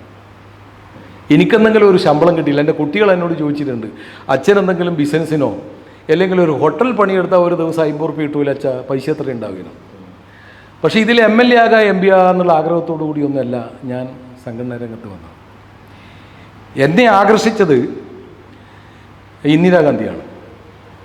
ഇന്ദിരാഗാന്ധി, ശ്രീ K കരുണാകരൻ, അതുപോലെ കോൺഗ്രസിൻ്റെ മഹത്തായ ആശയം, കോൺഗ്രസിനകത്തുള്ള ജനാധിപത്യവും അതിൻ്റെ മതേതര സങ്കല്പങ്ങളും സോഷ്യലിസവും അതിലെന്നെ നന്നായി ആകർഷിച്ചിട്ടുണ്ട്. അത് മുറുകെപ്പെടുക്കുന്ന ലോകത്തിലെ ഏറ്റവും വലിയ രാഷ്ട്രീയ പ്രസ്ഥാനം കോൺഗ്രസ് ആണെന്നും ആ കോൺഗ്രസ്സുകാരിൽ നിന്ന് ആരോട് കോൺഗ്രസ് ആണെന്ന് പറയുന്നതിലും അഭിമാനം കൊള്ളുന്ന ഒരാളാണ് ഞാൻ. അതുകൊണ്ട് തന്നെ എനിക്ക് മരിക്കുന്നത് വരെ കോൺഗ്രസ്സായി തുടരണമെന്നുള്ളതാണ് എൻ്റെ ആഗ്രഹം. അപ്പോൾ ഈ നടപടി വന്നപ്പോൾ ഞാൻ ആലോചിച്ചു പോയി, കോൺഗ്രസിൻ്റെ ഭരണഘടന പ്രകാരം കോൺഗ്രസിൻ്റെ ഭരണഘടനേൻ്റെ അതിൻ്റെ ഷെഡ്യൂൾ 1 തൊട്ട് 8 വരെയുള്ള നടപടിക്രമങ്ങളുണ്ട്. ആ നടപടിക്രമങ്ങളിൽ എനിക്കെതിരെ നടപടി സ്വീകരിക്കണമെങ്കിൽ എന്നോട് വിശദീകരണം ചോദിച്ചുള്ളൊരു കത്ത് തരണം. ആ കത്ത് എനിക്ക് തന്നിട്ടില്ല. ഇപ്പം ബഹുമാനപ്പെട്ട DCC പ്രസിഡന്റ് നിരവധി തവണ എന്നെ കണ്ട് ഇത് അഭ്യർത്ഥിച്ചു എന്നാണ് പറയുന്നത്. ഞാൻ മാർട്ടിൻ ജോർജ് പ്രസിഡൻ്റായി വന്നതിന് ശേഷം ആഫീസിൽ ഞാൻ പോകാതിരുന്ന കാരണം ഈ പാർട്ടിക്കകത്ത് ഒരു നീതി കിട്ടൂല എന്നുള്ള നേരത്തെ പറഞ്ഞ ബോധ്യത്തിൻ്റെ അടിസ്ഥാനത്തിൽ DCC ഓഫീസിൽ പോക്ക് കുറവാണ്. ഞാൻ കുറേ വർഷത്തിന് ശേഷം ഇന്നാണ് പോയത്. ഈ KP കുഞ്ഞിക്കണ്ണൻ മരിച്ച മൃതദേഹം അവിടെ ഉണ്ടാവുമെന്ന് കരുതി അദ്ദേഹത്തിൻ്റെ ഒരു ആത്മസുഹൃത്തും ഒരു ആത്മബന്ധുവും കൂടി. ഈ സന്ദർഭത്തിൽ ഞാൻ അദ്ദേഹത്തിൻ്റെ ആത്മാവിന് നിത്യശാന്തി നേരുന്നു. അതും കൂടി പറഞ്ഞുകൊണ്ട് ഞാനൊന്ന് തുടങ്ങുന്നത്. അപ്പോൾ അദ്ദേഹത്തെ അവിടെ വൈകും എന്നുള്ളതുകൊണ്ടും നിങ്ങൾ ഈ പരിപാടി പറഞ്ഞതുകൊണ്ടും ഞാൻ നേരെ മിംസിൽ പോയി. അവിടെ മുല്ലപ്പള്ളി രാമചന്ദ്രനൊക്കെ ഉണ്ട്. അവിടെ നിന്ന് അദ്ദേഹത്തെ കണ്ടിട്ടാണ് നിങ്ങൾ പരിപാടിയിൽ അറ്റൻഡ് ചെയ്യുമ്പോൾ ഞാൻ നേരെ ഇങ്ങോട്ട് വന്നത്. അതുവരെ ഞാൻ DCCയിൽ പോയിട്ടില്ല. ഇന്നാണ് കുറേ വർഷത്തിന് ശേഷം പുതിയ DCC ഓഫീസിൽ ആദ്യമായി പ്രവേശിച്ചത്. ഇന്ന് അതിൽ മറ്റു പല കാരണങ്ങളുണ്ട്. അത് സംഘടനക്കകത്തുള്ള ചർച്ചയുമായി ബന്ധപ്പെട്ടതായതുകൊണ്ടും ഞാൻ ഈ പറയുന്ന കാര്യങ്ങളൊക്കെ കാണുന്ന പ്രേക്ഷക ലക്ഷങ്ങളിൽ കോൺഗ്രസ് അനുഭാവികളും പ്രവർത്തകന്മാരും ഉണ്ടാകും. അവരെ വേദനിപ്പിക്കും എന്നുള്ളത് കൊണ്ട് ഞാൻ ആ കാര്യങ്ങളിലേക്കൊന്നും ഇപ്പം കടന്നു പോകാൻ ആഗ്രഹിക്കുന്നില്ല. സ്കൂളുമായി ബന്ധപ്പെട്ട വിഷയങ്ങൾ മാത്രമേ പറയൂ. എനിക്ക് സംഘടനാ രംഗത്ത് നിലപാടുകളുള്ള ആളാണ്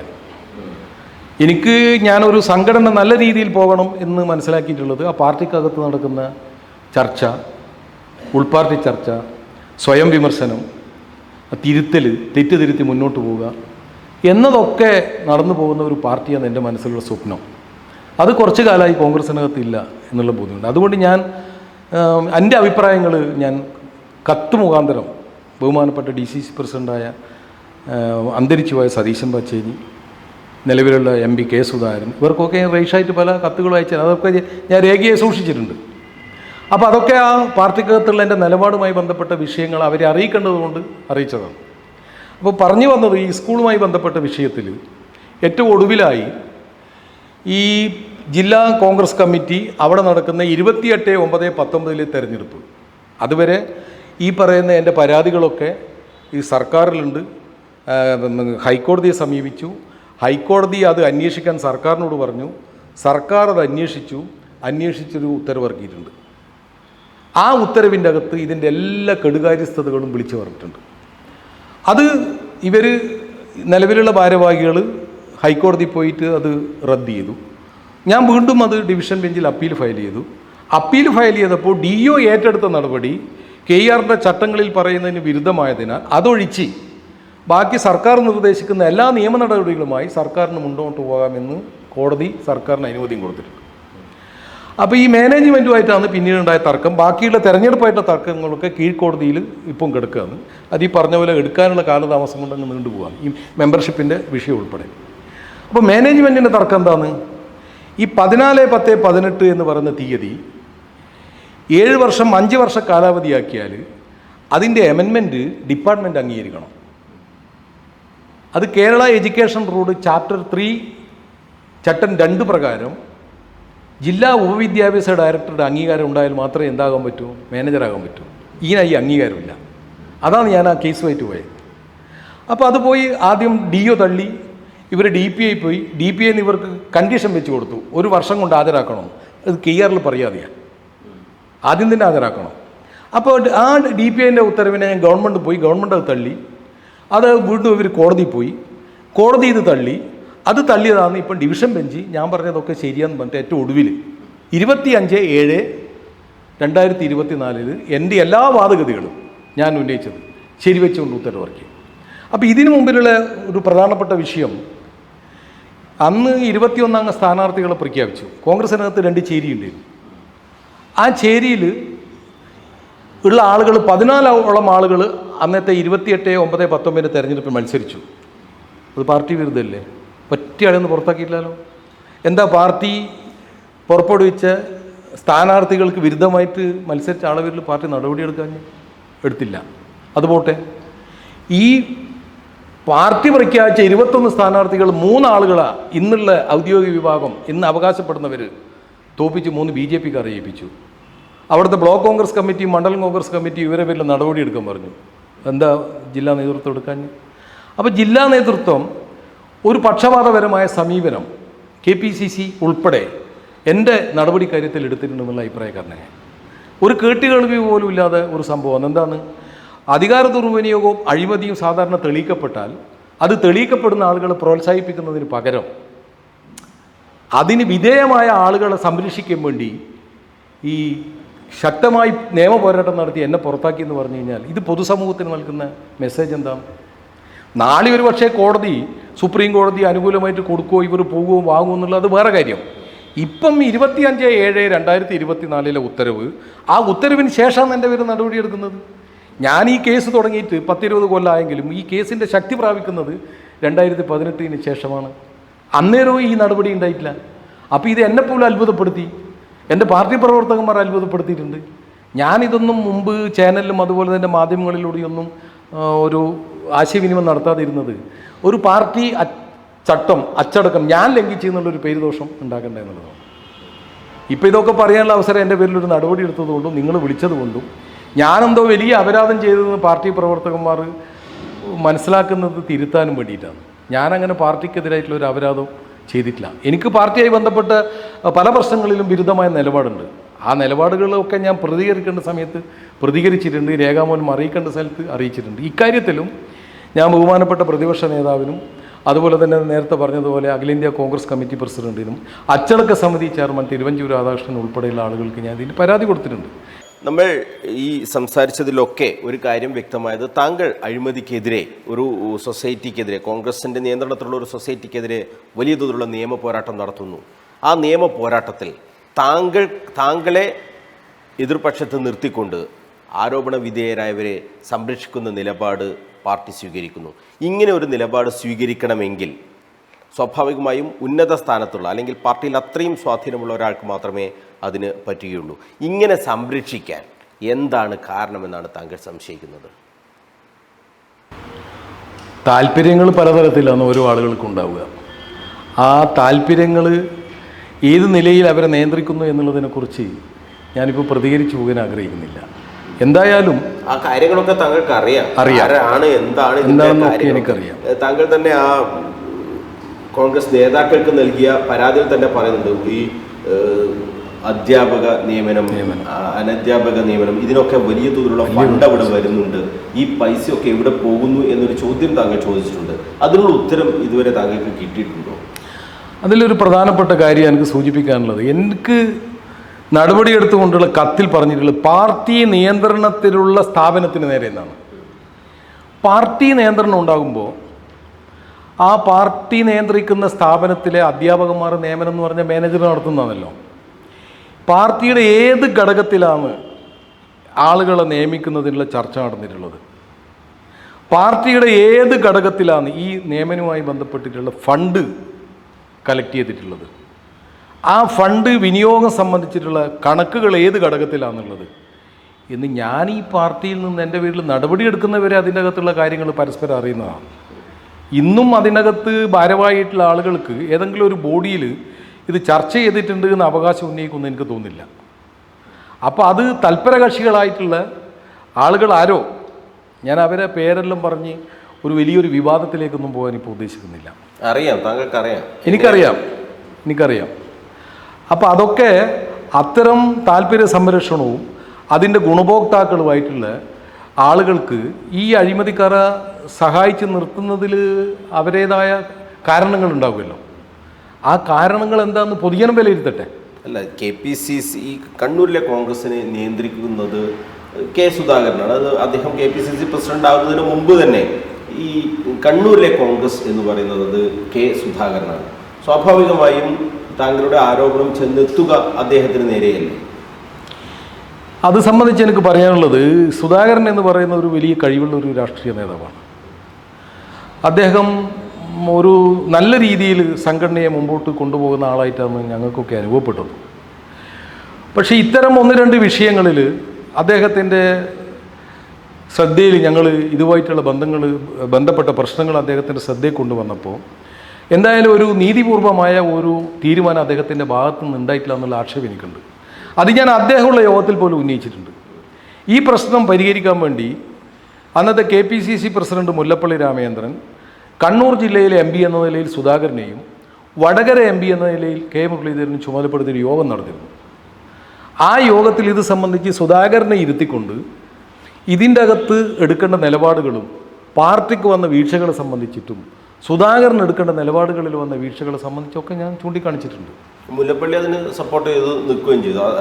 സ്വാഭാവികമായും മുല്ലപ്പള്ളിയും കെ സുധാകരനും തമ്മിലുള്ള ഒരു അകൽച്ച ഭിന്നതയൊക്കെ നമുക്കറിയാം. ഇങ്ങനെ കാര്യങ്ങളൊക്കെ തുറന്നു പറഞ്ഞതിൻ്റെ ഒരു പ്രതിഫലനം കൂടി ആയിരിക്കില്ല അത്തരം ഒരു അകൽച്ചയൊക്കെ ഉണ്ടാകാനുള്ള കാരണം? മുല്ലപ്പള്ളി അങ്ങനെ എന്നെ വ്യക്തിപരമായി സഹായിച്ചു എന്നുള്ളതല്ല അതിൻ്റെ കാര്യം. സംഘടനക്കകത്ത് അന്നുണ്ടായ ഒരു വിഷയം മുല്ലപ്പള്ളിക്ക് ബോധ്യപ്പെട്ടിരുന്നത്, ആ വിഷയം ഞാൻ പറഞ്ഞു വരാം. ആ വിഷയം ഓൾ ഇന്ത്യ കോൺഗ്രസ് കമ്മിറ്റി BJPയുമായി ബന്ധപ്പെട്ട് പ്രവർത്തിക്കാൻ പാടില്ല എന്നുള്ളൊരു നയം കൂത്തുപറമ്പ് ഹൈസ്കൂളിൻ്റെ കാര്യത്തിൽ നടപ്പിലാക്കണമെന്ന് ശക്തമായ വാദം മുല്ലപ്പള്ളിക്കുണ്ടായിരുന്നു KPC പ്രസിഡന്റാണ്.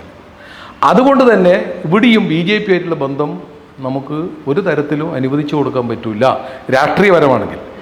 പക്ഷെ രാഷ്ട്രീയപരമായി കാണേണ്ട ഒരു സ്ഥാപനമല്ലത്. എൻ്റെ വാദം അവിടെയാണ്. എല്ലാ രാഷ്ട്രീയക്കാരും ഒരു പാർട്ടി എന്ന നിലയിൽ കെട്ടിപ്പടുത്തൊരു സ്ഥാപനം, ഇപ്പം നമുക്ക് പാർട്ടി എന്ന നിലയിലുള്ള ഒരു സ്ഥാപനം ഇപ്പോൾ എവിടെ പറയാം? കണ്ണൂർ ജില്ലയിൽ മൊകേരി രാജീവ് ഗാന്ധി സ്കൂള്. ഒരു പാർട്ടി നിയന്ത്രണം ഉണ്ടോ എന്ന് വെച്ചാൽ പാർട്ടി നിയന്ത്രണം പറയും. എന്നാൽ പോലും അവിടെയുള്ള ഭരണസമിതിയാണ് അതിനെ നിയന്ത്രിക്കുന്നത്. അതൊരു പക്ഷേ രാജീവ് ഗാന്ധിൻ്റെ പേരറിയപ്പെടുന്നതുകൊണ്ട് അതിന് ക്ഷീണം പറ്റുന്ന എന്തെങ്കിലും വന്നു കഴിഞ്ഞാൽ അത് തീർക്കാൻ പാർട്ടിക്ക് ഇടപെടാം, പാർട്ടി നിയന്ത്രണം പറയാം. ഇതിനതും പറയാൻ പറ്റില്ല. അന്ന് ഈ BJPയെ ഒഴിവാക്കുന്നതിന് വേണ്ടിയുള്ള നിലപാടെടുക്കുകയും ആ നിലപാടുമായി ബന്ധപ്പെട്ടുള്ള തെരഞ്ഞെടുപ്പ് ചർച്ചയാണ് DCCയിൽ നടന്നത്. ആ യോഗത്തിൽ വെച്ചിട്ടാണ് ഈ സൊസൈറ്റിയുടെ അഴിമതിയും കെടുകാര്യസ്ഥതയും നമ്മളെടുക്കേണ്ട നിലപാടുകളിലും ഉള്ളതൊക്കെ യോജിപ്പും വിയോജിപ്പും ഒക്കെ അന്ന് പങ്കുവെച്ചത്. മറ്റൊരു സംഭവം കൂടിയാണ്. ഞാൻ രാജീവ് ഗാന്ധി സ്കൂൾ വന്ന് പറഞ്ഞു പോവുകയാണ്.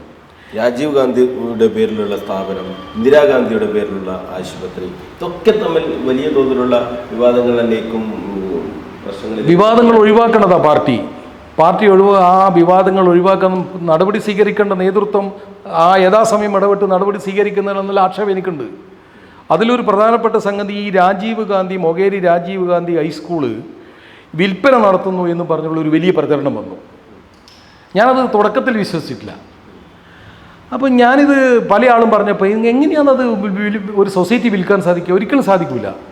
പക്ഷേ എനിക്ക് ബോധ്യപ്പെട്ട ഒരു സംഗതി, ഒരു മാഷ് എൻ്റെ മുമ്പിൽ വെച്ച് ഈ വിൽപ്പന മുഖാന്തരം ഇതിൻ്റെ അംഗത്വം കരസ്ഥമാക്കിയ ഒരു മാഷുമായിട്ട് സംസാരിക്കുകയാണ് ഫോണിൽ എന്നെ ഇരുത്തിക്കൊണ്ട്. അപ്പോഴാണ് പറയുന്നത് 90 ലക്ഷം രൂപയാണ് ഒരു അംഗത്വം കൈമാറുന്നതിന്. 65 ലക്ഷം രൂപ അംഗത്വം ഞാൻ കൈമാറിയാൽ എനിക്ക് തരും. 25 ലക്ഷം റുപ്യ ഇതിൻ്റെ ഭാരവാഹികൾക്ക്. അങ്ങനെ ഏകദേശം ഒരു 11-12 ആളുകൾ ഈ കൈമാറ്റം നടത്തി എന്നാണ് എനിക്കറിയാൻ സാധിച്ചത്. അപ്പോൾ ഇത് തടയിടാൻ വേണ്ടി ഞാനന്ന് മാറി നിന്നെങ്കിൽ പോലും Kerala Pradesh Congress committee president Shri K. Sudhakaran MPക്കും ജില്ലാ Congress committee president Shri Martin ജോർജിനും ഞാൻ രേഖാമൂലം രജിസ്റ്ററായി ഇങ്ങനെയൊരു വിൽപ്പന നടക്കുന്നതായി അറിയുന്നുണ്ട്. അത് പാർട്ടിക്ക് ജില്ലയിൽ പേരുദോഷം ഉണ്ടാക്കും. ഇത് തടയുന്നതിനാവശ്യമായ നടപടി സ്വീകരിക്കണമെന്ന് പറഞ്ഞിട്ട് കത്തയച്ചാണ്, രജിസ്റ്റേർഡായിട്ട് അയച്ചത്. നാളെ അത് ഞാൻ അയച്ചിട്ടില്ല, നമ്മൾ അറിയില്ല എന്ന് പറയുന്ന ഒരു അവസ്ഥ ഉണ്ടാകരുത് എന്ന് കരുതിക്കൊണ്ട് തന്നെ ചെയ്ത്. പക്ഷെ അവരൊരു നടപടി എടുത്തില്ല. അപ്പോൾ എൻ്റെ അടുത്ത് ആ ഭാഗത്തുള്ള പാർട്ടിക്കാർ വന്നു. ഈ പരാതി കൊടുക്കുന്നത് എപ്പോഴും അടുത്താണോ? ഞാൻ കൊടുത്ത് എനിക്ക് തോന്നുന്നു ഒരു 5-6 മാസം കഴിഞ്ഞു. 5-6 മാസം പോരെങ്കിലുമില്ല, ഡേറ്റ് കൃത്യമായിട്ട് എനിക്ക് ഓർമ്മയില്ല, എൻ്റെ കയ്യിൽ ഫയലുണ്ട്. അപ്പോൾ അവിടുത്തെ പാർട്ടിക്കാർ മുൻ block Congress committee president Rajan Poosseri, അതുപോലെ തന്നെ അവിടെയുള്ള കോൺഗ്രസ് നേതാവ് രാജേഷ് കൂരാറ, നിലവിലുള്ള പഞ്ചായത്ത് മെമ്പർ അനിൽ വള്ളിയായി, മുൻ പഞ്ചായത്ത് മെമ്പർ ജിഷ വള്ളിയായി, ഇവരൊക്കെ വന്ന് ഇത് അനുവദിച്ചുകൂടാന്നത്. ഞാൻ പറഞ്ഞു നമുക്ക് കേസ് കൊടുക്കാം. ഞാൻ കേസിനെ കുറിച്ച് പല വക്കീലുമാരുമായിട്ട് ഉപദേശം തേടി. അപ്പോൾ അവർ പറഞ്ഞു ഇതിലെന്ത് കേസാണ്, സൊസൈറ്റി അവരവർ കൈമാറ്റം, നിങ്ങൾക്ക് എന്താ ചെയ്യാൻ പറ്റുന്നത്. പക്ഷേ എനിക്ക് എൻ്റേതായ ബുദ്ധിയിൽ ഒരു കാര്യം തോന്നി, അവിടുത്തെ മെമ്പർഷിപ്പിന് ആവശ്യപ്പെടുക എന്നുള്ളത്. അങ്ങനെ ഞാൻ കുറേ ആളുകളെ കൊണ്ട് രജിസ്റ്ററായി അവിടുത്തെ അംഗത്വം നൽകുന്നതിന് വേണ്ടി അപേക്ഷ കൊടുത്തു. ഇവർ അത് റിജക്റ്റ് ചെയ്തുകൊണ്ട് നമുക്ക് മറുപടി തന്നു. ഈ മറുപടിയും വെച്ച് ഞാൻ കൂത്തോർ മുനിസിപ്പൽ കോടതിയിൽ കേസ് ഫയൽ ചെയ്തു. നമ്മളെല്ലാം ഇത് കിട്ടണം. എന്താ കിട്ടാനുള്ള റൈറ്റ്? ഒരു നിയമം, ഈ സൊസൈറ്റി രജിസ്ട്രേഷൻ ആക്ട് 1860 ബ്രിട്ടീഷുകാരനുണ്ടാക്കിയതാണ്. ബ്രിട്ടീഷുകാരനുണ്ടാക്കിയ പല നിയമങ്ങളും നമ്മളിന്ന് ഫോളോ ചെയ്യുന്നുണ്ട്. പക്ഷെ അതൊക്കെ എന്തുണ്ടെന്നറിയോ? സ്വാതന്ത്ര്യത്തിന് ശേഷം ഇന്ത്യൻ പാർലമെൻറ്റ് ഈ നിയമത്തിനെല്ലാം സാധൂകരണം നൽകിയിട്ടുണ്ട്. അതുകൊണ്ടാണ് ഇത് നിലനിൽക്കുന്നത്. അപ്പോൾ ഈ നിയമം രാജ്യത്തിലെ ജനങ്ങൾക്ക് വേണ്ടി ഉണ്ടാക്കിയ നിയമം. അങ്ങനെ ഉള്ള ഒരു നിയമം നിർമ്മിക്കുമ്പോൾ അവരെന്താണോ ഉദ്ദേശിച്ചത്, ഇപ്പോൾ ഒരു സ്ഥാപനം നടത്തുമ്പോൾ നിങ്ങളൊരു 15 ആളുകൾ, നിങ്ങൾ 15 ആക്കിയ ശേഷം ഈ സ്ഥാപനം പോകണ്ടേ? ഇപ്പോൾ പുതിയ ആളുകൾ കണ്ടെത്തണ്ടേ? കണ്ടെത്തണമെങ്കിൽ നിങ്ങൾ ഇതിന് അംഗത്വം കൊടുക്കണ്ടേ? അംഗത്വം കൊടുക്കണമെങ്കിൽ നിങ്ങൾ അതിനൊരു ക്വാളിറ്റി തീരുമാനിക്കണം. നിങ്ങൾക്ക് ഇഷ്ടപ്പെട്ടാക്ക് കൊടുക്കുക എന്ന് പറഞ്ഞാൽ അത് നടക്കില്ല. എന്ത് ചെയ്യാം?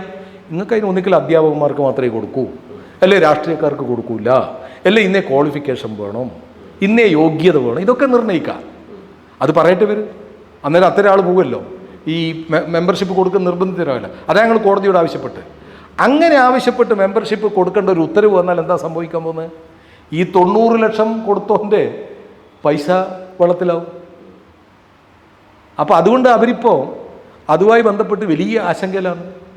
അപ്പം ഞാൻ ചോദിക്കുന്നത് ഇവിടെയുള്ള പൊതുമുതൽ അതിന് പൊതുമുതലാണെന്നത് എന്തുകൊണ്ടാണെന്നറിയാം? MP ഫണ്ടുണ്ട്, MLA ഫണ്ടുണ്ട്, സർക്കാർ വിഹിതമുണ്ട്.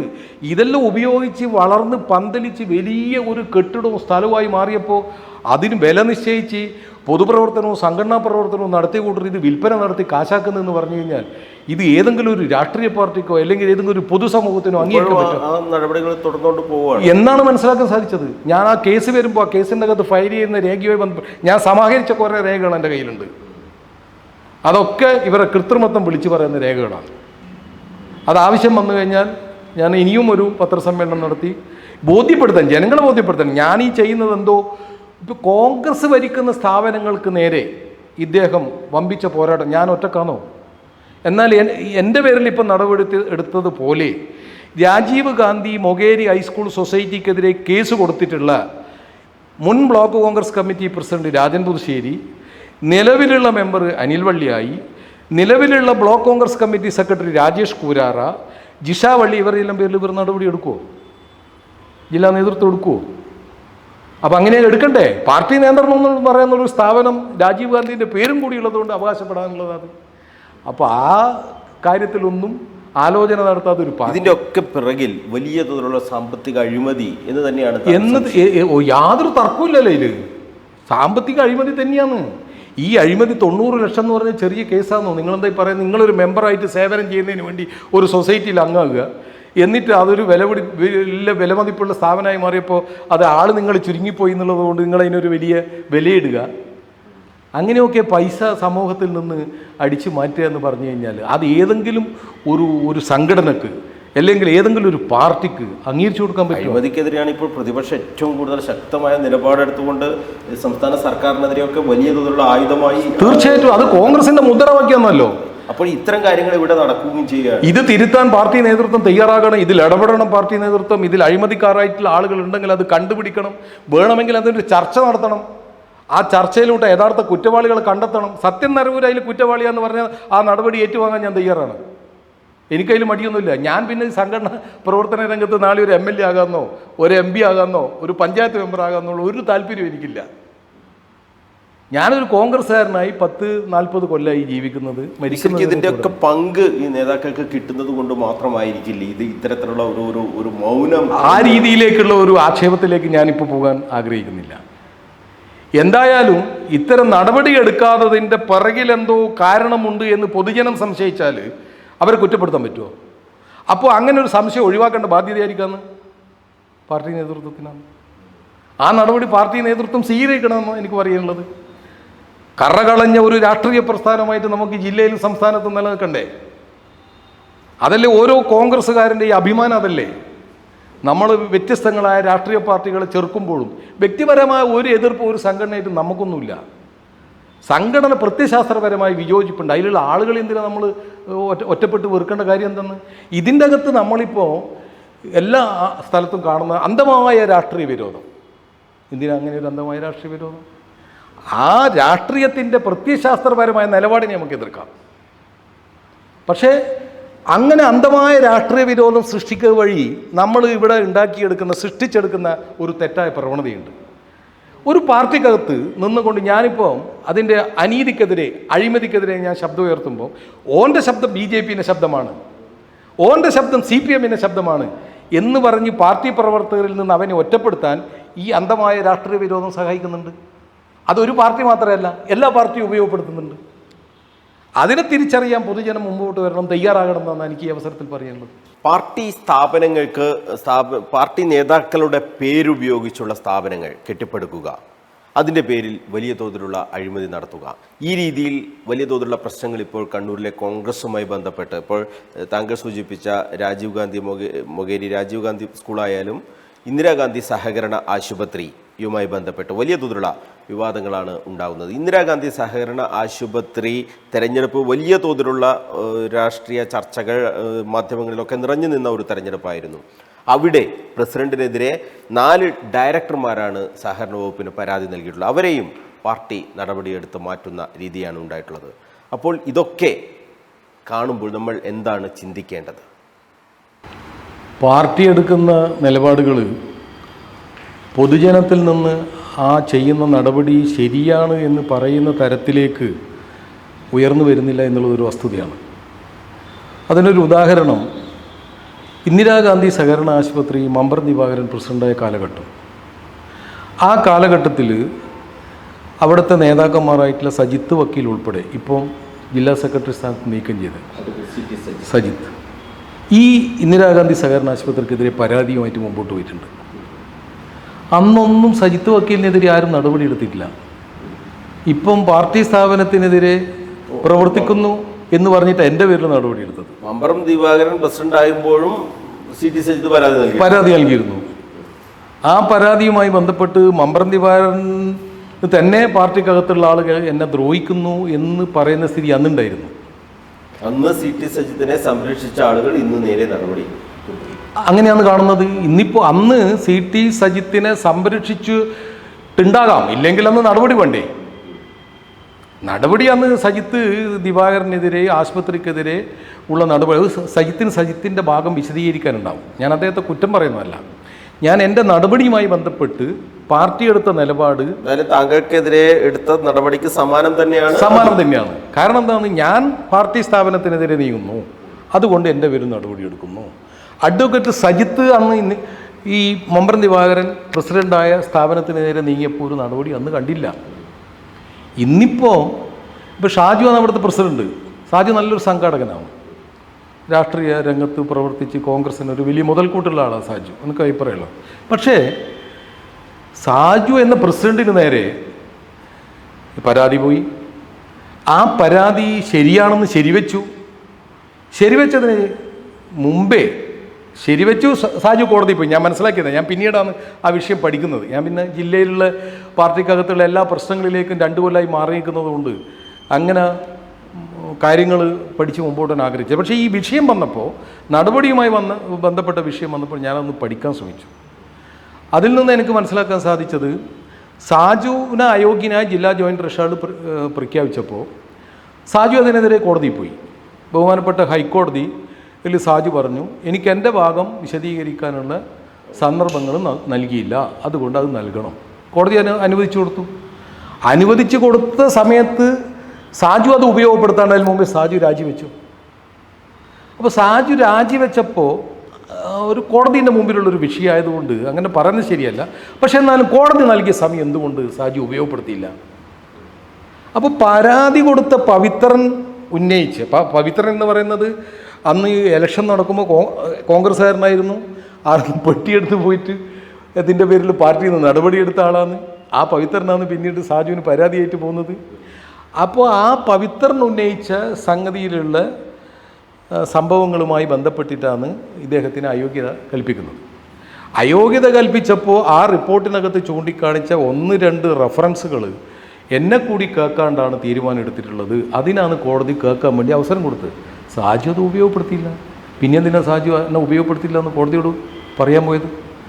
അപ്പോൾ കോടതിനെയും കൂടി ഒറ്റ നോട്ടത്തിൽ ആ സാധാരണക്കാരന് തെറ്റിദ്ധരിപ്പിച്ചു എന്നല്ലേ തോന്നുക. പിന്നെ എനിക്കതിൻ്റെ അത് എൻ്റേതായ ഒരു ഭാഗമാണ്. നമ്മളിപ്പോൾ ഒരു മത്സര രംഗത്ത് നോമിനേഷൻ കൊടുക്കുന്നു ഒരു തെരഞ്ഞെടുപ്പിൽ. അത് അസംബ്ലി ആകാം, പാർലമെൻ്റ് ആകാം, അല്ലെങ്കിൽ ഈ 5 കൊല്ലമുള്ള സഹകരണ സ്ഥാപനമാണ്. അപ്പം ഞാൻ നോമിനേഷൻ കൊടുക്കുമ്പോൾ 5 കൊല്ലക്കാലത്തേക്ക് ഉള്ള സമ്മതിദാന അവകാശമാണ് അതിൻ്റെ അകത്തുള്ള ആളുകൾ എനിക്ക് നൽകുന്നത്. ഇപ്പോൾ 5 കൊല്ലം വരെയാണ് നിങ്ങൾക്ക് നൽകിയിട്ടുള്ളത്.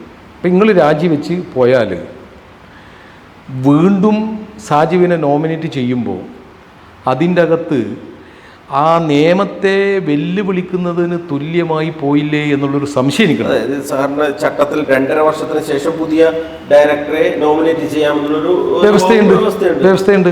പക്ഷെ അത് വ്യവസ്ഥ എന്ന് പറയുന്നത് രാജിവെച്ച ആൾ ചെയ്യാനല്ല. ഒരു ഒഴിവ് വന്നാൽ ആ ഒഴിവ് നികത്തുന്നതിന് വേണ്ടിയാണ് പകരം ഒരാളെ നിയമിക്കാൻ പറയുന്നത്. അങ്ങനെയാ പിന്നെ ഇയാൾ രാജിവെക്കേണ്ടതുണ്ടോ? അപ്പോൾ ഇയാൾ രാജിവെച്ചു എന്ന് പറയുന്നത് ഈ പറയുന്ന അയോഗ്യത മൂലമുള്ള സ്ഥാനനഷ്ടത്തിൽ നിന്ന് രക്ഷ നേടാൻ വേണ്ടി കണ്ടെത്തിയൊരു മാർഗമാണ് ഞാൻ മനസ്സിലാക്കുന്നത്. അപ്പോൾ അങ്ങനെ വരുമ്പോൾ സാജുവിനെ വീണ്ടും അവിടെ ഭാരവാഹിയായി അല്ലെങ്കിൽ ഡയറക്ടറായി നിർത്തേണ്ടതില്ലായിരുന്നു എന്നാണ് എൻ്റെ അഭിപ്രായം. അത് സാജു തീരുമാനമെടുത്തതായാലും DCC സാജുവിനെ നിർബന്ധിച്ചായാലും അത് ഒരു പൊതുസമൂഹത്തിന് നൽകുന്ന ഒരു മെസ്സേജ്, നല്ല മെസ്സേജായിട്ട് എനിക്ക് തോന്നുന്നില്ല. ഞാനതിലാരും വ്യക്തിപരമായി ആക്ഷേപിക്കാനൊന്നും പോകുന്നില്ല. പക്ഷെ അതിൽ ഞാൻ പഠിച്ചൊരു വിഷയം, സാജുവിനെ തന്നെ വീണ്ടും പ്രസിഡന്റാക്കാൻ DCC അങ്ങനെ പത്രത്തിൽ കണ്ടു. അങ്ങനെയാണ് സാജുവിനെ നോമിനേറ്റ് ചെയ്തതെന്നൊക്കെ പത്രത്തിൽ കാണാൻ സാധിച്ചു. പക്ഷേ അങ്ങനെ ഒരു തീരുമാനം DCCൻ്റെ ഭാഗത്തുനിന്ന് വന്നത് ഒരു ഉത്തരവാദപ്പെട്ട രാഷ്ട്രീയ സംഘടന എന്ന നിലയിൽ ശരിയായ ഒരു തീരുമാനമാണ് എന്ന് എനിക്ക് തോന്നുന്നില്ല. അതിൻ്റെ അകത്ത് നിയമപ്രശ്നങ്ങൾ നാളെയും വലുതായി ഉയർന്നു വരാൻ സാധ്യതയുണ്ടെന്നാണ് ഞാൻ മനസ്സിലാക്കുന്നത്. ഇത്തരം ഈ കാര്യങ്ങൾ ഒക്കെ തന്നെ പാർട്ടി ഫോറങ്ങളിൽ ഉന്നയിക്കപ്പെടുന്നുണ്ടോ? ശരിക്കും ഇത്തരം ഈ അഴിമതി അല്ലെങ്കിൽ ഈ പാർട്ടി സഹകരണ സ്ഥാപനങ്ങളുമായി ബന്ധപ്പെട്ടാണ് വലിയതുള്ള പ്രശ്നങ്ങൾ ഇപ്പോൾ കേൾക്കുന്നത്. കാരണം അധികാര സ്ഥാനത്ത് സഹകരണ മേഖലയിലുള്ള ഒരു അധികാര സ്ഥാനമേ ഇപ്പോൾ കോൺഗ്രസിനുള്ളൂ. പക്ഷെ അവിടെയൊക്കെ ഇത്തരം പ്രശ്നങ്ങൾ വരുമ്പോൾ അത് പാർട്ടി വേദികളിൽ ഉന്നയിക്കപ്പെടുന്നു. ആ ഉന്നയിക്കപ്പെടുന്നവർ പാർട്ടിക്ക് പുറത്തേക്ക് പോവുകയും ചെയ്യുന്ന ഒരു സാഹചര്യം ഉണ്ടാകുന്നുണ്ട്. ഇങ്ങനെ നിരവധി ആളുകൾക്കെതിരെയാണ് നടപടി എടുത്തിട്ടുള്ളത്. അപ്പോൾ ഈ നടപടിക്ക് വിധേയരായ ആളുകളെല്ലാം ഒരു കൂട്ടായ്മ എന്നുള്ള രീതിയിലേക്ക് കാര്യങ്ങളൊക്കെ വരുന്നുണ്ടോ? എല്ലാവരും ബന്ധപ്പെടുന്നുണ്ടോ നിങ്ങളെ? ആ രീതിയിലുള്ള ഒരു കാഴ്ചപ്പാട് എനിക്കില്ല. ആ രീതിയിൽ ആളുകൾ ബന്ധപ്പെടുന്നു വെച്ചാൽ നടപടി വന്നപ്പോൾ ഞാനുമായി ബന്ധപ്പെട്ട് ധാരാളം നേതാക്കന്മാരും പ്രവർത്തകന്മാരും എന്നെ വിളിച്ച് എന്താണ് അടുത്ത നടപടി, എന്താണ് നിലപാടെന്നെല്ലാം അന്വേഷിച്ചിട്ടുണ്ട്. ചില ആളുകൾ വിഷമം രേഖപ്പെടുത്തിയിട്ടുണ്ട്. ചില ആളുകൾ അങ്ങനെ ഒരു കേസുമായി പോകേണ്ടതില്ലായിരുന്നു എന്ന് പറഞ്ഞിട്ടുണ്ട്. അങ്ങനെ വ്യത്യസ്തങ്ങളായ വികാരങ്ങൾ പങ്കുവെച്ചിട്ടുണ്ട്. എനിക്ക് എൻ്റേതായ നിലപാടുണ്ട്. ഞാൻ അവർക്ക് അവരുടേതായ രീതിയിൽ എൻ്റെ രീതിയിൽ ഞാൻ മറുപടിയും കൊടുത്തിട്ടുണ്ട്. ഒരുപാട് ആളുകൾ, ധാരാളം ആളുകൾ. പക്ഷേ ഓരോ ജില്ലയിലുള്ള പല നടപടിയും എന്ന് പറഞ്ഞാൽ വ്യത്യസ്തങ്ങളാണ്, ഓരോ വിഷയത്തിലാണ്. പക്ഷേ അതൊക്കെ അച്ചടക്കം പാർട്ടിക്ക് അനിവാര്യമാണ്. ഏത് പാർട്ടി മുമ്പോട്ട് പോകണമെങ്കിലും അച്ചടക്കം വേണം. പക്ഷേ ആ അച്ചടക്കം ചൂണ്ടിക്കാണിച്ച് അച്ചടക്കം എന്ന് പറയുന്ന ഒരു മറ സൃഷ്ടിച്ചുകൊണ്ട് അതിൻ്റെ പിറകിൽ ഒരു വലിയ അഴിമതിയും അതുപോലെ തന്നെ അധികാര ദുർവിനിയോഗവും ഉണ്ടോ എന്നുള്ളൊരു പരിശോധന നടത്താൻ പാർട്ടിക്ക് ഉത്തരവാദിത്തമുണ്ട്. അത് പരിശോധിച്ച് അതില്ലാന്ന് കണ്ടാൽ അതിൻ്റെ അച്ചടക്കമായിട്ട് മുമ്പോട്ട് പോകാം. ഇത് അഴിമതിയെ ചോദ്യം ചെയ്യുന്നതും അധികാര ദുർവിനിയോഗം രേഖകളടക്കം സ്ഥാപിക്കുമ്പോൾ, രേഖകളില്ലാണ്ട് ഇപ്പോൾ ഒരു ആരോപണം വെറുതെ ഞാൻ ഒരാളെ പേരിൽ പറയുമ്പോൾ ഞാനത് ആ പാർട്ടി നേതാവിനെ അപഹാസ്യനാക്കാനാണ്, പൊതുസമൂഹത്തിൽ പാർട്ടിയെ കളങ്കപ്പെടുത്താനാണ് എന്നുള്ള ആക്ഷേപം തെളിവില്ലാണ്ട് വന്നാൽ ശരിയാണ്. പക്ഷെ തെളിവോടുകൂടി വെച്ചാൽ ആ തെളിവുകൾ കൊടുത്തിട്ടും പാർട്ടിക്ക് കൊടുത്തിട്ടും അത് പാർട്ടി കണ്ടില്ലെന്ന് നടിച്ചാൽ പാർട്ടി ഏത് പക്ഷത്താണ്, ആരെ പക്ഷത്താണ് എന്നാണ് നമുക്ക് പൊതുസമൂഹത്തോട് പറയുന്നത്. താങ്കൾ നടപടിയെടുത്തതിന് ശേഷം അച്ചടക്ക സമിതി എന്നൊരു സംവിധാനം ഇപ്പോൾ തിരുവഞ്ചൂരിൻ്റെ നേതൃത്വത്തിലുണ്ടല്ലോ. തിരുവഞ്ചൂർ വിളിച്ചിരുന്നു. തിരുവഞ്ചൂരുമായി ഏതെങ്കിലും തരത്തിലുള്ള ചർച്ചകളൊക്കെ നടന്നിട്ടുണ്ടോ? ഞാൻ തിരുവഞ്ചൂരിനെ അങ്ങോട്ട് വിളിച്ചു. എനിക്ക് ഇതുമായി ബന്ധപ്പെട്ട് താങ്കളെ കാണേണ്ടതായിട്ടുണ്ടെന്ന് പറഞ്ഞു. അദ്ദേഹത്തെ കണ്ടു. ഞാൻ എൻ്റെ പരാതി അദ്ദേഹത്തെ ബോധിപ്പിച്ചു. അപ്പം ഞാൻ ചോദിച്ചു, അദ്ദേഹത്തിൻ്റെ മറുപടി സാറേ ഈ അച്ചടക്ക സമിതി ചെയർമാനാണ് താങ്കൾ, ഇതിൻ്റെ അകത്ത് എത്ര ആളുകൾ? 3 ആളുണ്ട്. 2 ആൾ പേരും പറഞ്ഞു, ഒരു അഴകേശൻ, ഇനി ഒരു ലേഡിയാന്ന് തോന്നുന്നുണ്ട്. അപ്പം ഞാൻ പറഞ്ഞു, ഈ നടപടി എടുക്കുമ്പോൾ അച്ചടക്ക സമിതി അറിയേണ്ടതില്ലേ?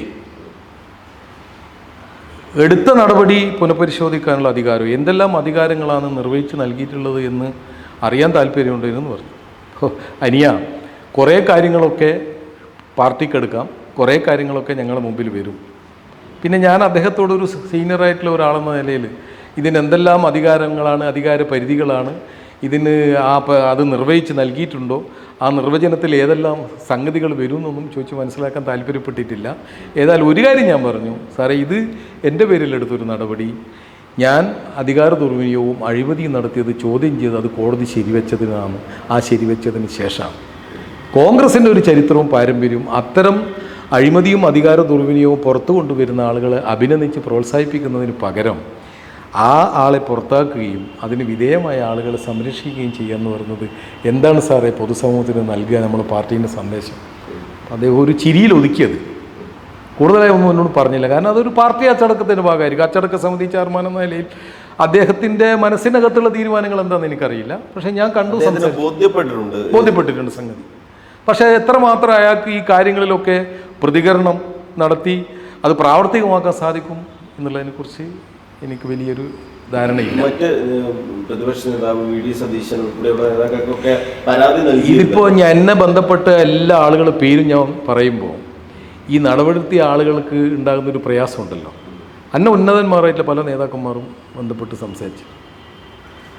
അത് അവർക്ക് ഈ പാർട്ടിയുടെയൊക്കെ നിലപാട് ഇത് ശരിയല്ല, ഇതൊക്കെ ശരിയല്ല എന്നുള്ളത് തന്നെ ആയിരിക്കില്ലേ സ്വാഭാവികമായും. അവർ കേട്ടു ഒക്കെ നമുക്ക് പരിഹരിക്കാം എന്ന ഒറ്റ വാക്കിൽ ഞാൻ അങ്ങോട്ട് വിളിച്ച ആളുകൊണ്ട് എന്നെ ഇങ്ങോട്ട് വിളിച്ച ആളുകൊണ്ട് അവർ പറഞ്ഞത് അങ്ങനെയാണ്. നമ്മൾ ഇത്തരം കാര്യങ്ങളൊക്കെ നടപടിയെടുത്ത് മാറി നിൽക്കുന്ന ഒരു സാഹചര്യമൊക്കെ ഉണ്ടാകുമ്പോൾ സ്വാഭാവികമായും മറ്റ് പാർട്ടികളിൽ നിന്നൊക്കെ ആളുകളും നേതാക്കളും ബന്ധപ്പെടും. BJP നേതാക്കൾ ഇപ്പോൾ കേരളത്തിലെ എല്ലാ നേതാക്കളെയും BJPയിൽ എത്തിക്കുക എന്ന ലക്ഷ്യത്തോടു കൂടിയുള്ള പ്രവർത്തനങ്ങളൊക്കെ വളരെ ശക്തമായി തന്നെ നടത്തി വരികയാണ്. BJP നേതാക്കൾ ആരൊക്കെയാണ് ബന്ധപ്പെട്ടത്? വ്യത്യസ്ത പാർട്ടികളിലെ ബന്ധപ്പെട്ട നേതാക്കന്മാരുടെ പേര് ഇപ്പോൾ പങ്കുവെക്കാൻ ഞാൻ ആഗ്രഹിക്കുന്നില്ല. പല ആളുകൾ എന്നെ വിളിച്ചിരുന്നു. പക്ഷേ ഞാൻ എൻ്റെ നിലപാട് വ്യക്തമാക്കിയിട്ടുണ്ട്. ഞാനൊരു 76 കാലഘട്ടം തൊട്ടൊരു കോൺഗ്രസ്സാണ്. എനിക്ക് പ്രത്യയശാസ്ത്രപരമായുള്ള യോജിപ്പുള്ള പാർട്ടിയാണ് കോൺഗ്രസ്. അതിൻ്റെ അകത്തുള്ള അഭിപ്രായ വ്യത്യാസങ്ങൾ അത് ഞങ്ങളൊരു കുടുംബത്തിലുള്ള പ്രശ്നം പോലെയാണ് ഞാൻ അതിനെ കാണുന്നത്. അതുകൊണ്ട് എൻ്റെ അഭിപ്രായങ്ങൾ പ്രത്യയശാസ്ത്രപരമായ നിലപാട് അപ്പോഴും മാറി ഒരു പാർട്ടി സ്വീകരിക്കുക എന്ന് പറയുന്നതിനോട് എനിക്ക് യോജിപ്പില്ല. മാത്രമല്ല കോൺഗ്രസ് ഇനിയും ഞാൻ ചെയ്തത് പൂർണ്ണമായും ശരിയായിട്ടുള്ള ഒരാളാണെന്നുള്ള അവകാശവാദമൊന്നും എനിക്കില്ല. പക്ഷേ എൻ്റെ ഭാഗത്ത് ഇപ്പം ഉണ്ടായിട്ടുള്ള ഈ നടപടികളൊക്കെ എന്നോട് പാർട്ടി കാണിച്ചൊരു നിലപാട് ശരിയല്ല എന്നുള്ളൊരു അഭിപ്രായമാണ്. പക്ഷേ അത് പൊതുസമൂഹത്തിന് കൊടുക്കുന്ന സന്ദേശം പാർട്ടിക്ക് ഗുണകരമല്ല എന്നുള്ളൊരു അഭിപ്രായം എനിക്കുണ്ട്. പാർട്ടിക്കകത്ത് ഒരുപാട് തിരുത്തലുകളിന് ആവശ്യമാണ്. ആ തിരുത്തലിന് പാർട്ടിക്കകത്തുള്ള ആളുകൾ തന്നെ അതിൻ്റെ ശരിയായ ദിശയിൽ പാർട്ടിയെ നയിക്കാൻ അതിൻ്റെ നേതാക്കന്മാർ വൈകാതെ തന്നെ മുൻകൈ എടുത്ത് പ്രവർത്തിച്ചില്ല എങ്കിൽ നിലപാട് കോൺഗ്രസിന്റെ ഭാഗത്തുനിന്ന് ഉണ്ടായില്ലെങ്കിൽ നമുക്ക് മറിച്ച് ചിന്തിക്കേണ്ടി വരുന്ന ഒരു സാഹചര്യം ഇല്ല. അങ്ങനെ ഒരിക്കലും ഞാൻ ആലോചിച്ചിട്ടില്ല. ഞാൻ എന്നും ഒരു കോൺഗ്രസ് ആയിരിക്കും, മരിക്കുന്നത് വരെയും കോൺഗ്രസ്. മമ്പറം ദിവാകരൻ എടുത്ത നിലപാട് പോലെയാണ് അദ്ദേഹവും ഇക്കാര്യം തന്നെയാണ് പറഞ്ഞത്. പാർട്ടി നടപടി എടുത്തപ്പോഴും മരിക്കുന്നത് വരെ താൻ കോൺഗ്രസ്സുകാരനായിരിക്കും എന്ന് അദ്ദേഹം പറഞ്ഞത്. അതേ നിലപാട് തന്നെയാണ് താൻ. അതെ, കാരണം നിരവധി രക്തസാക്ഷികളായിട്ടുള്ള ആളുകൾ. പക്ഷെ പാർട്ടി ഇങ്ങനെ അവഗണിച്ച് പാർട്ടി ഇങ്ങനെ പുറത്തേക്ക് നിർത്തി ഇങ്ങനെ ചെയ്യുമ്പോൾ ഒരു മനമെടുപ്പ് ഉണ്ടാകില്ലേ? ഇത്രയും കാലം പ്രവർത്തിച്ച ഒരു പാർട്ടി 6 പതിറ്റാണ്ട് പാർട്ടിക്ക് വേണ്ടി പ്രവർത്തിച്ച് ഇങ്ങനെ നിന്ന ഒരാളെ ഇങ്ങനെ പാർട്ടി നടപടിയെടുത്ത് മാറ്റി നിർത്തുമ്പോൾ നമുക്ക് മാനസികമായി എന്തിന് എന്നൊരു ചോദ്യം നമ്മുടെ മനസ്സിലുണ്ടാകില്ലേ? പ്രയാസങ്ങളൊക്കെ മാനസികമായി നടപടി വരുന്നതിന് മുമ്പല്ല. നടപടി വന്നത് എനിക്ക് ഒരു പ്രശ്നമായിട്ടൊന്നും തോന്നിയിട്ടില്ല. സംഘടനാ പ്രവർത്തനം നിർത്തേണ്ട ഒരു ഘട്ടം, നീതി ഇതിൽ നിന്ന് ലഭിക്കില്ല സുധാകരൻ പ്രസിഡന്റ് ആയതോടുകൂടി എന്ന ബോധ്യം വന്ന് മാറി നിൽക്കുന്ന ഘട്ടത്തിൽ എന്നെ വല്ലാതെ വിഷമിപ്പിച്ചിരുന്നു. പിന്നീട് എനിക്കറിയാം ഏത് സമയവും എൻ്റെ പേരിൽ നടപടി വരുമെന്നുള്ളത്. അദ്ദേഹത്തിൻ്റെ സാന്നിധ്യത്തിൽ നീതി കിട്ടൂല എന്നുള്ള ബോധ്യത്തിൽ മാറിയിരിക്കുന്ന തന്നെ എപ്പോഴും നടപടി എടുക്കാമല്ലോ. അത് യാതൊരു കാരണമില്ലാണ്ട് എടുക്കും എന്നുള്ളത് ബോധ്യമുള്ളത് കൊണ്ട് മാറിയെന്ന് അത് തന്നെയാണ് സംഭവിക്കുന്നത്. ശരിക്കും കെ സുധാകരൻ KPCC പ്രസിഡന്റ് ആയത് കോൺഗ്രസിന് ക്ഷീണം സംഭവിക്കുകയാണ് ചെയ്തിട്ടുള്ളത്. പലരും അദ്ദേഹത്തിൻ്റെ നിലപാടുകളെ തുറന്ന് എതിർക്കുന്ന രീതിയിലേക്ക് കാര്യങ്ങൾ പോയിട്ടുണ്ടല്ലോ. ഞാൻ നേരത്തെ പറഞ്ഞില്ലേ, സുധാകരൻ എന്ന് പറയുന്നത് ഒരു കഴിവുള്ള രാഷ്ട്രീയ നേതാവാണ്. സുധാകരന് ഒരുപാട് ഗുണങ്ങളുണ്ട്. പക്ഷേ സുധാകരൻ ഒരുപാട് തിരുത്തലുകൾ വിധേയമാകേണ്ട ഒരാൾ കൂടിയാണെന്നുള്ള അഭിപ്രായമാണ് എനിക്കുള്ളത്. എനിക്കങ്ങനെ സുധാകരനോട് വ്യക്തിപരമായ ആക്ഷേപങ്ങളൊന്നുമില്ല. സുധാകരൻ്റെ നിലപാടുകളോടുള്ള അഭിപ്രായ വ്യത്യാസങ്ങളും അതത് വേദികളിൽ അദ്ദേഹം ഉൾപ്പെടെയുള്ള വേദികളിൽ ഞാൻ ചർച്ച ചെയ്തിട്ടുണ്ട്, നിലപാടുകൾ വ്യക്തമാക്കിയിട്ടുണ്ട്. എനിക്കങ്ങനെ വ്യക്തിപരമായ വിദ്വേഷമൊന്നും അദ്ദേഹത്തോടില്ല. എന്തായാലും ഒരു ഗുണകരമായ ഒരു മാറ്റം എന്തായാലും അദ്ദേഹം വന്നതിന് ശേഷം കോൺഗ്രസ് ഉണ്ടായിട്ടില്ല. തെരഞ്ഞെടുപ്പിനെ വെച്ച് നമുക്ക് അതിനെ അളക്കാൻ കഴിയില്ല. സംഘടനാപരമായി അദ്ദേഹത്തിന് ഒരുപാട് പ്രതീക്ഷകൾ ഉണ്ടായിട്ടുണ്ട്. ആ പ്രതീക്ഷകൾക്ക് ഒത്ത് ഉയർന്നു വന്നിട്ടുണ്ട് എന്നുള്ള അഭിപ്രായം എനിക്കില്ല. ഇപ്പോൾ ഞാൻ ഒരു എക്സാമ്പിളായി ഒരു കാര്യം പറയാം. CUC അദ്ദേഹത്തിൻ്റെ ഒരു സ്വപ്നമായി. CUC എന്ന് പറയുന്ന ഘടകങ്ങൾ അന്ന് പറഞ്ഞത് ഒരു 200 വീടിന് ഒരു യൂണിറ്റ് ഉണ്ടാക്കി ആ പ്രദേശങ്ങളിൽ വരുന്ന ആ വീട്ടുകാരുടെ പ്രശ്നങ്ങളൊക്കെ ഈ കമ്മിറ്റി പരിഹരിച്ച് മുമ്പോട്ട് പോകും. അങ്ങനെ സംഘടനയെ കേരളത്തിൽ ഗ്രാസ് റൂട്ട് ലെവലിൽ ശക്തമായ ഒരു പ്രതിരോധ നിരയുള്ള പ്രസ്ഥാനമാക്കി മാറ്റുന്നു. നല്ലതായിട്ട് തോന്നിയ ഒരാളാണ് എനിക്ക്. പക്ഷേ ഞാനിപ്പം കൂത്തുപറമ്പ് മുനിസിപ്പാലിറ്റിയിലാണ്. അതിൻ്റെ തൊട്ടടുത്ത പാട്യം, മാങ്ങാട്ടടം, ചിറ്റാരിപ്പറമ്പ് അവിടെയെല്ലാം പരിശോധിച്ചാൽ ജില്ലേൻ്റെ എല്ലാ ഭാഗമൊന്നും ഞാൻ പരിശോധിച്ചില്ല. അങ്ങനെ ഒരു യൂണിറ്റ് കമ്മിറ്റി ഒന്നും ആദ്യമൊന്നും വന്നതായിട്ട് എനിക്കറിയില്ല. പിന്നെ കോൺഗ്രസിൻ്റെ ഒരു പ്രത്യേകത, എല്ലാ പരിപാടിയും അങ്ങ് പ്രഖ്യാപിക്കും പത്രത്തിലൂടെ. ഇത് എത്രമാത്രം നടപ്പിലായിട്ടുണ്ട്, നടപ്പിലാക്കിയ കമ്മിറ്റികൾ എത്ര, നടപ്പിലാക്കാത്ത സ്ഥലങ്ങൾ എത്ര, ആ നടപ്പിലാക്കാത്ത സ്ഥലങ്ങളിൽ എന്ത് ചെയ്യണം, അതിനാരെ ചുമതലപ്പെടുത്തണം, ആര് അത് വിജയിപ്പിച്ചെടുക്കും എന്നൊക്കെയുള്ള ചർച്ച നടക്കുന്നില്ല ഈ പാർട്ടിയിൽ. ഈ പാർലമെന്റ് തെരഞ്ഞെടുപ്പിലെ വലിയ വിജയം കണ്ട് തദ്ദേശ ഭരണ തെരഞ്ഞെടുപ്പിലേക്ക് പാർട്ടി ഇതേ രീതിയിൽ പോയാൽ നിലനിർത്തും. അതിലും എനിക്ക് എൻ്റേതായ ചില അഭിപ്രായങ്ങളുണ്ട്. ആ അഭിപ്രായം എന്ന് പറയുന്നത്, ഇന്ന് കേരളത്തിലെ ഇടതുപക്ഷ ജനാധിപത്യ മുന്നണിയുടെ ഭരണത്തെ സംബന്ധിച്ചിട്ട് ജനങ്ങൾ വളരെ അതൃപ്തരാണ്. വലിയ വിഭാഗം ജനങ്ങൾ, ആ പാർട്ടിയിൽ പോലും അതിർത്തിയുള്ള ഒരുപാട് ആളുകളുണ്ടെന്നുള്ള അഭിപ്രായക്കാരനെ. കോൺഗ്രസിൻ്റെ സംഘടനാ സംവിധാനത്തിൻ്റെ മികവ് കൊണ്ടല്ലെങ്കിൽ പോലും പാർലമെൻറ്റ് തെരഞ്ഞെടുപ്പിൽ കോൺഗ്രസിൻ്റെ സംഘടനാ സംവിധാനത്തിലെ മികവാണെന്ന് നേതൃത്വത്തിന് പോലും അഭിപ്രായമുണ്ടെന്ന് എനിക്ക് തോന്നുന്നില്ല. ആ കുറേ കാര്യങ്ങളൊക്കെ അവരൊക്കെ തിരിച്ചറിഞ്ഞിട്ടുണ്ട്, തിരുത്തലിന് വേണ്ടി ശ്രമിക്കുന്നുണ്ട്. ആ ശ്രമിക്കുന്ന നേതാക്കന്മാർക്കൊക്കെ ഇപ്പോൾ ഒരാൾ വിചാരിച്ചാലൊന്നും ഇത് തിരുത്താൻ കഴിയില്ലല്ലോ. അപ്പോൾ അതിൻ്റെ ഒരു സാഹചര്യങ്ങളും സന്ദർഭങ്ങളും ഉയർന്നു വരാൻ വേണ്ടി അവരും കാത്തു നിൽക്കുന്നുണ്ടെന്നാണ് ഞാൻ മനസ്സിലാക്കുന്നത്. തദ്ദേശ സ്വയംഭരണ തെരഞ്ഞെടുപ്പ് എന്ന് പറഞ്ഞാൽ ഗ്രാസ് റൂട്ട് ലെവലിൽ ഇപ്പം ഗ്രാമങ്ങളിൽ ഏറ്റവും കൂടുതൽ സ്വാധീനമുള്ള നേതാക്കന്മാർ, ജനങ്ങളെ സംബന്ധിച്ചിടത്തോളം രാഷ്ട്രീയത്തെക്കാൾ ഉപരി ഒരു ആവശ്യത്തിന് ആരെയാണ് പെട്ടെന്ന് കിട്ടുക, അതിന്ന് കിട്ടുക എന്ന് പറഞ്ഞു കഴിഞ്ഞാൽ ബി ജെ പിക്ക് സ്വാധീനമുള്ളെടുക്കുക, ബി ജെ പിക്ക് അതിൻ്റേതായ സംഘടനാ മെഷീനറി ഉണ്ട്, സി പി എമ്മിന് അതിൽ ശക്തമായ സംഘടനാ മെഷീനറി ഉണ്ട്. സംഘടനാപരമായി വലിയ ദൗർബല്യവും ദുർബലതയും കോൺഗ്രസ്സിനുണ്ട്, ജില്ലയിലുണ്ട്. ഞാൻ കേരളത്തിൻ്റെ എല്ലാ ഭാഗമൊന്നും എനിക്ക് പരിശോധിക്കാൻ പറ്റിയില്ല. പക്ഷേ ഇതൊക്കെയാണെങ്കിലും അന്ധമായ ഒരു സി പി എം വിരോധം, അന്ധമായ ഒരു ബി ജെ പി വിരോധം, ഈ ഉള്ള ആളുകളൊക്കെ എല്ലാ കാലത്തും കോൺഗ്രസ്സിന് വോട്ട് ചെയ്യും. അതിങ്ങളെ സംഘടനാ മിഷനറി പ്രവർത്തിക്കണമെന്നില്ല. അപ്പോൾ അവർക്കതേ അറിയൂ. അവർക്കതുകൊണ്ട് എന്താണ്, ന്യായം ചെയ്താൽ പോലും കോൺഗ്രസിൻ്റെ അകത്ത് കോൺഗ്രസിനുണ്ടാകുന്ന ചെറിയൊരു ക്ഷീണം പോലും അവരെ സംബന്ധിച്ചിടത്തോളം അവർ സഹിക്കില്ല, അവരെ വേദനിപ്പിക്കുന്നതാണ്. പക്ഷെ അവർക്ക് ഇതൊന്നും അറിയില്ല. അവരങ്ങനെ അന്ധമായി ഈ പാർട്ടിയെ സ്നേഹിക്കുന്നു. ഇതിൻ്റെ അകത്ത് നടക്കുന്ന കാര്യങ്ങൾ സാധാരണ ഈ വിശ്വാസം വെച്ച് പുലർത്തുന്ന അനുഭാവികൾക്കറിയില്ല. ഇതിൻ്റെ അകത്തുള്ള കാര്യങ്ങൾ മനസ്സിലാക്കാത്ത ജനങ്ങൾക്കറിയില്ല.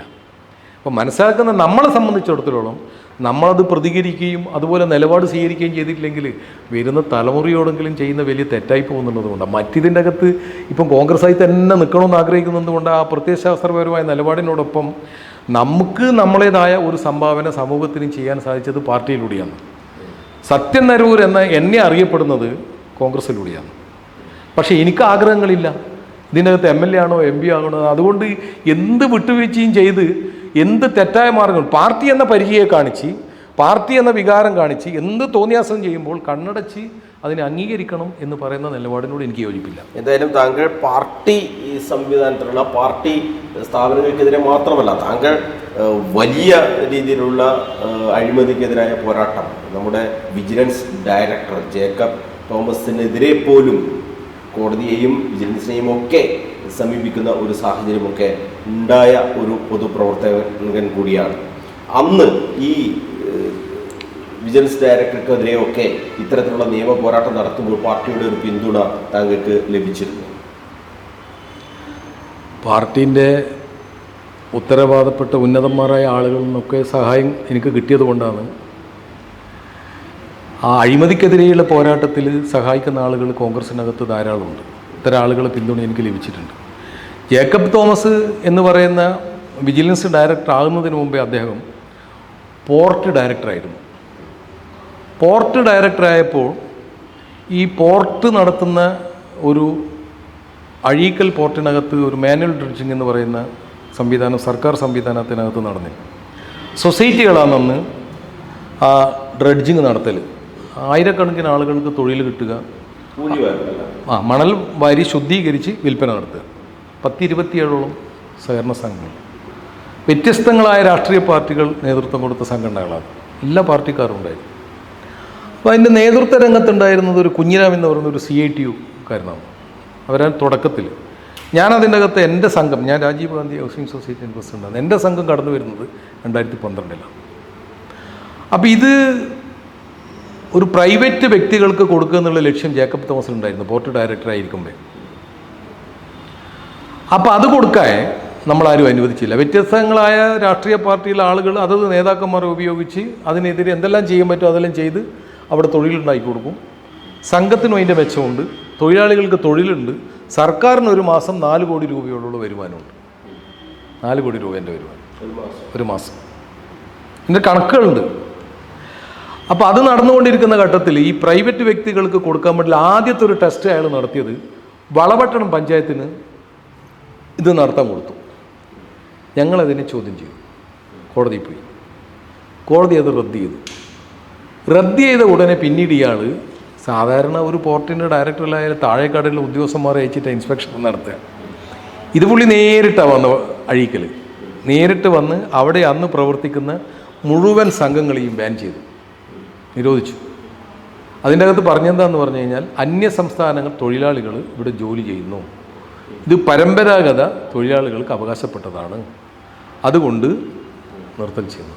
അതിൽ മുമ്പേ അയാൾക്കറിയാം കണ്ണൂർ ജില്ലയിൽ അഴീക്കൽ പോർട്ടിൽ ചുമടെടുക്കുന്നു വാരുന്ന ആളുകളേ ഉള്ളൂ. ബാക്കി ഈ വാരുക എന്ന് പറഞ്ഞു കഴിഞ്ഞാൽ തോണിയിൽ നിന്ന് വാരിയിട്ട് കരക്ക് കൊണ്ടുപോയിടുക.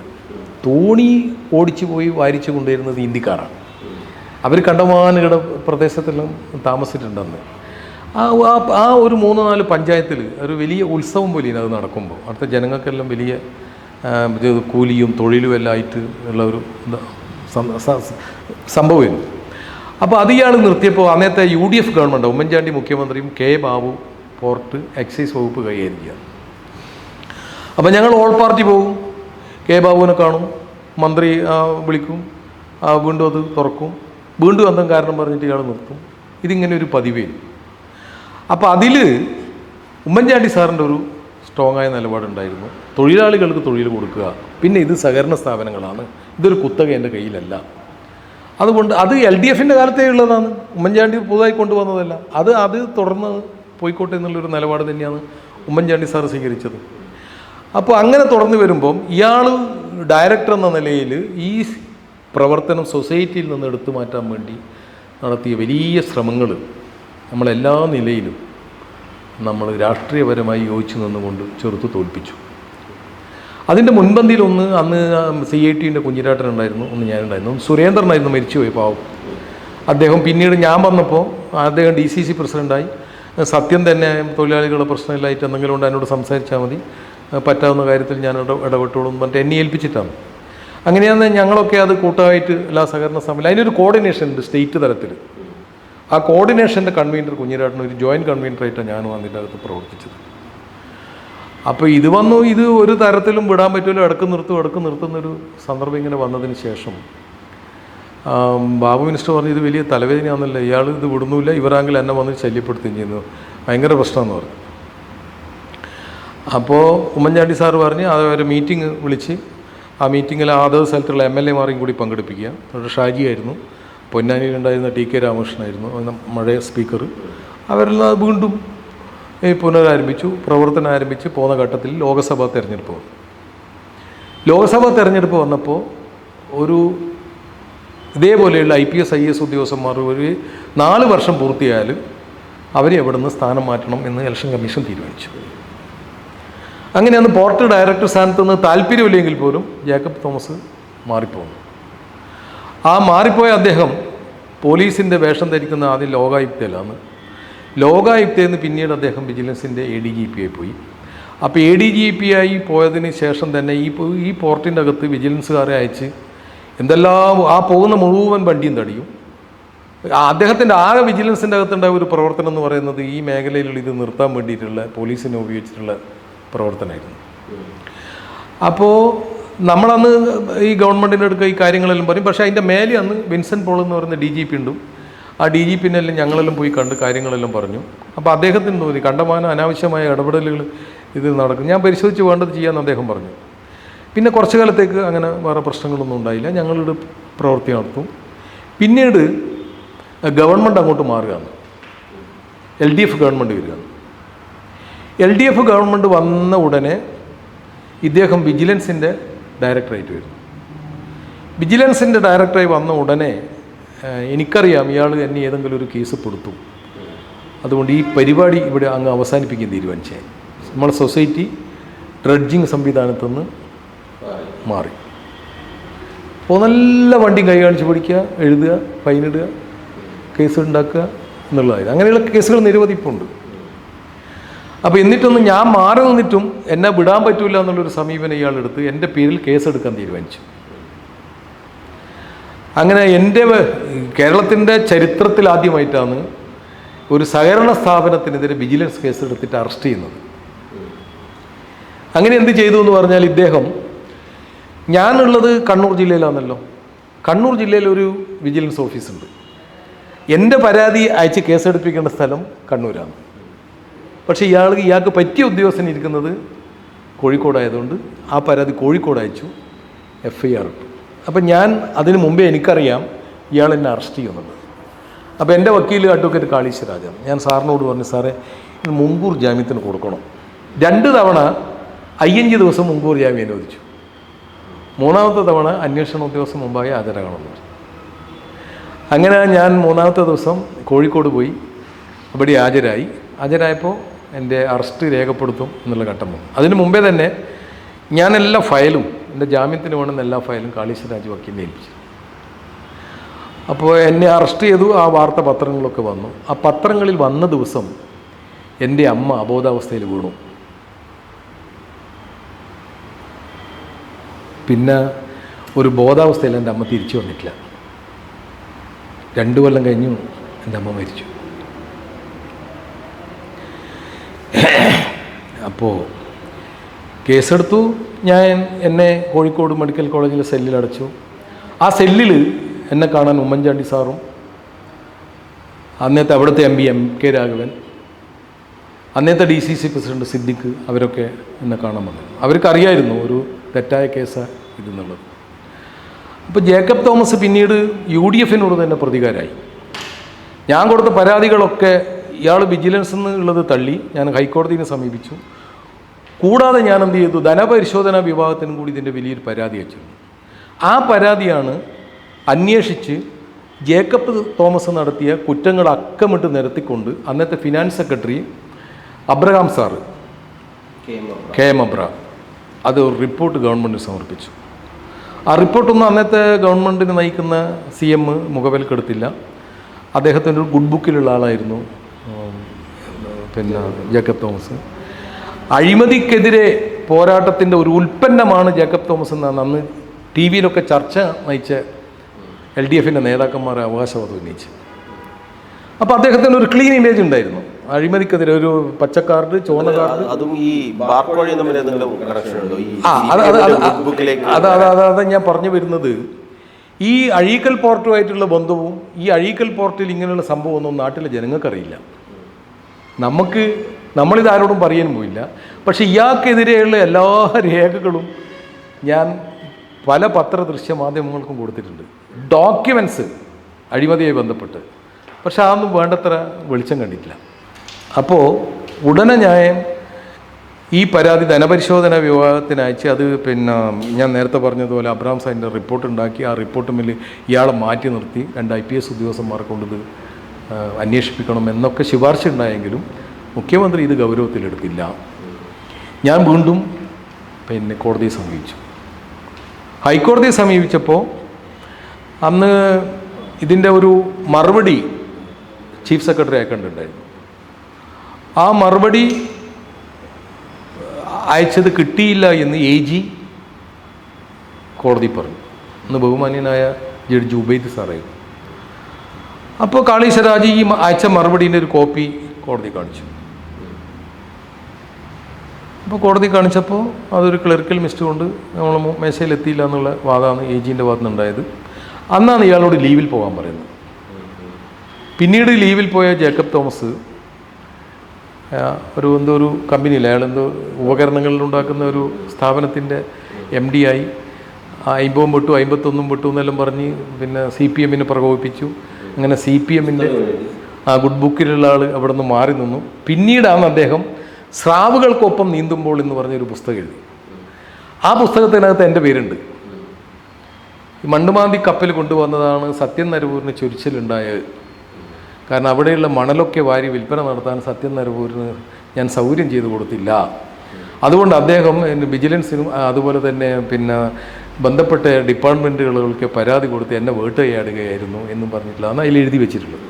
അതിൽ ഈ ജേക്കബ് തോമസിനെ പോലുള്ള ഇത്രയും ഉയർന്ന ഒരു പോലീസ് ഉദ്യോഗസ്ഥനെതിരെ മറ്റ് പല സ്ഥലങ്ങൾ, തമിഴ്നാട്, കർണാടക തുടങ്ങിയ സ്ഥലങ്ങളിലൊക്കെ ഇത്ര ഭൂമി വാങ്ങിയിട്ടുണ്ട് എന്നുള്ള കാര്യങ്ങളിലൊക്കെ, ഈ കാര്യങ്ങളൊക്കെ താങ്കൾക്ക് എവിടുന്നാണ് ഈ വിവരങ്ങൾ? ഇദ്ദേഹം എൻ്റെ പേരിൽ കേസ് എടുത്ത് എന്നെ ജയിലിലടച്ചു.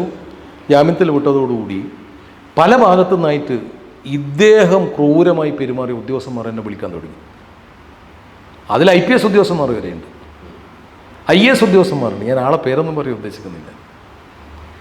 അപ്പോൾ ഇദ്ദേഹത്തിൻ്റെ അഴിമതികളുമായി ബന്ധപ്പെട്ട വിവരങ്ങൾ എനിക്ക് ലഭിക്കാൻ തുടങ്ങി. ഞാൻ ഇതിൻ്റെ പിറകെ അന്വേഷണം നടത്തി. അന്വേഷണത്തിൻ്റെ ഭാഗമായി ഞാൻ കൊടകിൽ മടിക്കേരി പോയി. 151 ഏക്കർ സ്ഥലം 7 ലക്ഷം ഉറുപ്പ്യക്ക് കച്ചവടമാക്കിയത്. അതും പരിസ്ഥിതി ലോലമായ പ്രദേശം, വിൽക്കാനോ വാങ്ങാനോ പാടില്ലാത്തൊരു സ്ഥലം. അതിൽ നിന്ന് മരം മുറിച്ച കേസൊക്കെ ഉണ്ട്. ഞാൻ അതിൻ്റെ റൈറ്റ് ഇൻഫർമേഷൻ കൊടുത്ത് അതിൻ്റെ മറുപടി ഒന്നും ഇപ്പാടുന്ന് വരുന്ന കാണുന്നില്ല. പിന്നെ ഇയാൾക്ക് വലിയ സ്വാധീനമുണ്ട്. ഇയാൾ UDF ആണ്ടെടുക്കുക UDF ആവും, LDF ആണ്ടെടുക്കുക LDF ആവും, BJP ആണ്ടെടുക്കുക BJP ആവും. മുഖ്യധാര രാഷ്ട്രീയ പ്രസ്ഥാനങ്ങൾ തമ്മിൽ ഭിന്നിപ്പിച്ച് അതിൻ്റെ അകത്ത് ഒരാളായി നിന്ന് തൻ്റെ ആനുകൂല്യം നേടിയെടുക്കുക എന്ന് ലക്ഷ്യം വെച്ച് പ്രവർത്തിക്കുന്ന ഒരാളാണ് ജേക്കബ് തോമസ്. അങ്ങനെയാണ് ആളുകൾക്കെല്ലാം ആദ്യം ഉമ്മൻചാണ്ടിൻ്റെ ആളെന്നാണ് ഇയാളെ പറ്റി ഉയർന്നു വന്ന ഒരു ഇത്. രണ്ടാമത് പറഞ്ഞാൽ അത് LDFൻ്റെ കൂടെ കൂടി അവരുടെ അടുത്തൊന്നും വേണ്ടത്ര സംരക്ഷണം കിട്ടാതെ വന്നപ്പോഴാണ് BJPയിലേക്ക്. BJP എത്രമാത്രം അയാൾ ഗൗരവത്തിലെടുത്തിട്ടുണ്ടെന്ന് എനിക്കറിയില്ല. അപ്പോൾ അങ്ങനെ മാറി മാറി ഇടങ്ങൾ തേടി തൻ്റെ താല്പര്യങ്ങൾ സംരക്ഷിക്കാൻ വേണ്ടിയിട്ട് പോകുന്ന ഒരാളെക്കുറിച്ച് ഞാൻ പഠിച്ചപ്പോൾ 100 ഏക്കർ സ്ഥലമാണ് പിന്നെ തമിഴ്നാട്ടിൽ രാജപാളയം എടുത്ത്, 151 കർണാടകയിലും. അങ്ങനെ അതൊരു ബിനാമി ട്രാൻസാക്ഷൻ കേസായിട്ട് ഇൻകം ടാക്സിലുണ്ട്. അതിലിപ്പം അയാൾ പിന്നെ ജാമ്യം എടുത്ത് നിൽക്കുകയാണ്. കർണാടകൻ്റെ ഫയലുകൾ ഞാനിങ്ങനെ നോക്കിക്കൊണ്ടിരിക്കുന്നുണ്ട്. അത് കർണാടകയിലെ സ്വത്ത് അദ്ദേഹത്തിൻ്റെ വൈഫിൻ്റെ പേരിലാണ്. അങ്ങനെയൊക്കെയുണ്ട്. എൻ്റെ പേരിലും 2 വിജിലൻസ് കേസ് എടുത്തു. ഇപ്പം സാന്ദർഭികമായി പറയട്ടെ, ആ 2 കേസും കഴിഞ്ഞ ആഴ്ച ബഹുമാനപ്പെട്ട ഹൈക്കോടതി റദ്ദ് ചെയ്തു. അന്ന് എന്നെക്കുറിച്ച് പറഞ്ഞത് 2 കോടി ഉറുപ്പിക ഇവൻ അടിച്ചു മാറ്റിയെന്ന്. പിന്നെ ഇവിടെ കുറ്റപത്രം സമർപ്പിച്ച് 5 ലക്ഷമായി ചുരുങ്ങി. ഇതിൻ്റെ അകത്ത് ഏറ്റവും വലിയ തമാശ എന്താണെന്നറിയോ? ഇദ്ദേഹത്തിൻ്റെ സ്വാധീനം ഉപയോഗിച്ചിട്ട് എൻ്റെ സൊസൈറ്റിക്കെതിരെ ഇവിടുത്തെ ടാക്സ് ഓഫീസർ 3 കോടി ഉറുപ്പിക പിഴ ചുമത്തി. മര്യാദയ്ക്ക് ഇരിക്കാൻ പറ്റുന്ന ഒരു കസേല പോലും ഇല്ലാതെ സൊസൈറ്റി നിങ്ങൾ വന്നു നോക്കിയാൽ കാണാതെ അഴിമതി നടത്തിയിരുന്നുണ്ട്. അത് 3 ഞാൻ നിയമയുദ്ധം നടത്തി ആ 3 കോടിയും ഒഴിവാക്കിയെടുത്തു. ഇപ്പോൾ എൻ്റെ പേരിൽ അവസാനം 5 ലക്ഷം ഉറുപ്പിക ഞാൻ അഴിമതി നടത്തി. എന്താണ് 5 ലക്ഷം? പോർട്ട് ഡിപ്പാർട്ട്മെൻറ്റിൽ നിന്ന് അന്ന് മണലെടുക്കുന്ന സമയത്ത് സൊസൈറ്റി ജിയോളജിയിൽ അടക്കേണ്ട പൈസ അടച്ചില്ല. എന്താണ് ഇവിടുത്തെ ജിയോളജിസ്റ്റ് ഒരു രേഖ കൊടുത്തിട്ടുണ്ട് വിജിലൻസിൽ. എന്താ രേഖ? ഞങ്ങളടച്ച് 5 ലക്ഷം ഉറുപ്പിക മാറ്റി നിർത്തിക്കൊണ്ടുള്ള റിപ്പോർട്ടാണ് കൊടുത്തത്. ഇപ്പോൾ കുറ്റപത്രം കിട്ടിയപ്പോൾ ഞാനിത് നോക്കി. ഞാൻ സെക്രട്ടറി എങ്ങനെ ഈ 5 ലക്ഷം ഉറുപ്പിക ഷോർട്ട്? ഇനി ജിയോളജി പണം അടച്ചിട്ടില്ലെങ്കിൽ പ്രസിഡന്റ് കുറ്റവാളിയാവില്ലല്ലോ. ഈ പണം അടക്കുന്നതിൽ ഒരു പങ്കും പ്രസിഡന്റിനില്ലല്ലോ. പൈസ കൊണ്ടുപോയി അടിച്ച് അതിൻ്റെ റെസീറ്റ് വാങ്ങിച്ച് ലെഡ്ജറിൽ എഴുതുന്ന സെക്രട്ടറി അല്ലേ. സെക്രട്ടറി ബോധ്യമില്ലാണ്ട് എഴുതാൻ പാടില്ലല്ലോ. ഞാൻ സെക്രട്ടറിയോട് ചോദിച്ചപ്പോൾ സെക്രട്ടറി കൊണ്ട് സത്യമായിട്ട് എല്ലാ ഫയലും ഉണ്ട് പ്രസിഡന്റ്, എല്ലാ ഫയലും തന്നു. ഞാൻ റൈറ്റ് ഇൻഫർമേഷൻ ട്രഷറിയിൽ ഇട്ടു, നിങ്ങളെല്ലാം പൈസ അടച്ചിട്ടുണ്ടെന്ന് അവർ മറുപടി തന്നു. ഇത് വെച്ച് ഞാൻ ജിയോളജി കൊടുത്തു. ജിയോളജി എന്ന് പറഞ്ഞ് നിങ്ങളെല്ലാം അടച്ചിട്ടുണ്ടെന്ന്. ഇത് രണ്ടും അടച്ചിട്ടുണ്ടെന്നും അടച്ചിട്ടില്ല എന്നും പറഞ്ഞ് റിപ്പോർട്ട് വീണ്ടും ജിയോളജി കൊടുത്തു. നിങ്ങളിങ്ങനെ വിജിലൻസിൽ റിപ്പോർട്ട് കൊടുത്തിട്ടുണ്ട്, സംഘം ഇത്ര അടച്ചിട്ടില്ല എന്ന്, ഈ നിങ്ങൾ അടച്ചിട്ടുണ്ടെന്നും പറയുന്നു. അതുകൊണ്ട് നിങ്ങൾ ഉടനടി ഇത് ഞങ്ങൾക്ക് പിഴവ് വന്നതാണ്, ഇത്രയും കൂടി സംഘം അടച്ചിട്ടുണ്ടെന്നിട്ട് കത്തെഴുതണം, അല്ലെങ്കിൽ ഞാൻ നിയമ നടപടി സ്വീകരിക്കുന്നത്. അവരെഴുതി കത്ത്, എല്ലാ പൈസയും സംഘം അടച്ചിട്ടുണ്ടെന്ന് പറഞ്ഞു. ഈ കേസിന് മറുപടി കൊടുക്കാൻ വിജിലൻസിന് കഴിയുന്നില്ല. അപ്പോൾ വിജിലൻസ് കേസ് 5-8 മാസം നീട്ടിക്കൊടുത്തു. തുടരന്വേഷണത്തിന് ശുപാർശ ചെയ്തപ്പോൾ കോടതി അന്വേഷണത്തിന് സമയം കൊടുത്തു. എന്തെങ്കിലും അന്വേഷിച്ചിട്ട് മറുപടി കൗണ്ടർ ഫയൽ ചെയ്യാൻ വേണ്ടേ? പക്ഷേ ഇവർക്കിത് നീട്ടിക്കൊണ്ടാന്ന് വെച്ചാൽ ജേക്കബ് തോമസിൻ്റെ കേസ് സുപ്രീം കോടതിയിലുണ്ട്. ഇപ്പോൾ സുപ്രീം കോടതിയിൽ ജേക്കബ് തോമസ് പറഞ്ഞിരിക്കുന്നത് സത്യം നരവൂരിൻ്റെ പേജിൽ എൻ്റെ കാലയളവിൽ വിജിലൻസ് കേസ് എടുത്തുകൊണ്ടുള്ള പകയാണ് എനിക്കെതിരെ ഈ കേസ് സുപ്രീം കോടതിയിലിട്ടത്. അപ്പോൾ ആ സുപ്രീം കോടതിയിൽ ആ കേസ് തീരുന്നതിന് മുമ്പേ എൻ്റെത് വിട്ടുപോയാൽ ഈ വാദം പൊളിയല്ലോ. അപ്പോൾ അയാൾ കേസ് കഴിഞ്ഞില്ല. സുപ്രീം കോടതിയിൽ എന്താ പരമോന്നത കോടതി പറയുകയെന്ന് എനിക്കറിയില്ല. അപ്പോൾ എൻ്റെ കേസ് കോടതി ഒഴിവാക്കി. അപ്പോൾ എങ്ങനെ എന്നെ അഴിമതിക്കാരനായി ചിത്രീകരിച്ചു? ആരാണ്? വിജിലൻസ് എന്ന് പറഞ്ഞ കേരളത്തിലെ മുഴുവൻ അഴിമതിക്കാരെയും കണ്ടുപിടിക്കാൻ വേണ്ടി നിങ്ങളെ എൻ്റെ ഈ നികുതി പണത്തിൽ നിന്ന് ശമ്പളം കൊടുത്ത് ഉയർത്തിയ ഒരു ഉദ്യോഗസ്ഥൻ, അദ്ദേഹത്തിൻ്റെ അഴിമതി ഞാൻ പുറത്തു കൊണ്ടുവരും എന്ന് കണ്ടപ്പോൾ എൻ്റെ പേരിൽ കേസെടുത്ത് എന്നെ ജയിലിലിട്ടു. എൻ്റെ അമ്മ ബോധം കെട്ട് വീണു. 2 കൊല്ലത്തിന് ശേഷം എൻ്റെ അമ്മ മരിച്ചു. എൻ്റെ കേസ് വെറുതെ വിട്ടു സാർ. എൻ്റെ അമ്മേനെ തിരിച്ചു തരാൻ ഇവർക്ക് കഴിയുമോ? സർക്കാരിന് കഴിയുമോ? ഈ കൊടുത്ത ഉദ്യോഗസ്ഥന്മാർക്ക് സാധിക്കുമോ? അങ്ങനെ ജീവിതത്തിൽ വലിയ പ്രതിസന്ധികളെയും പ്രയാസങ്ങളെയും നേരിട്ട് മുമ്പോട്ട് പോകുന്ന ഒരാളാണ് ഞാൻ.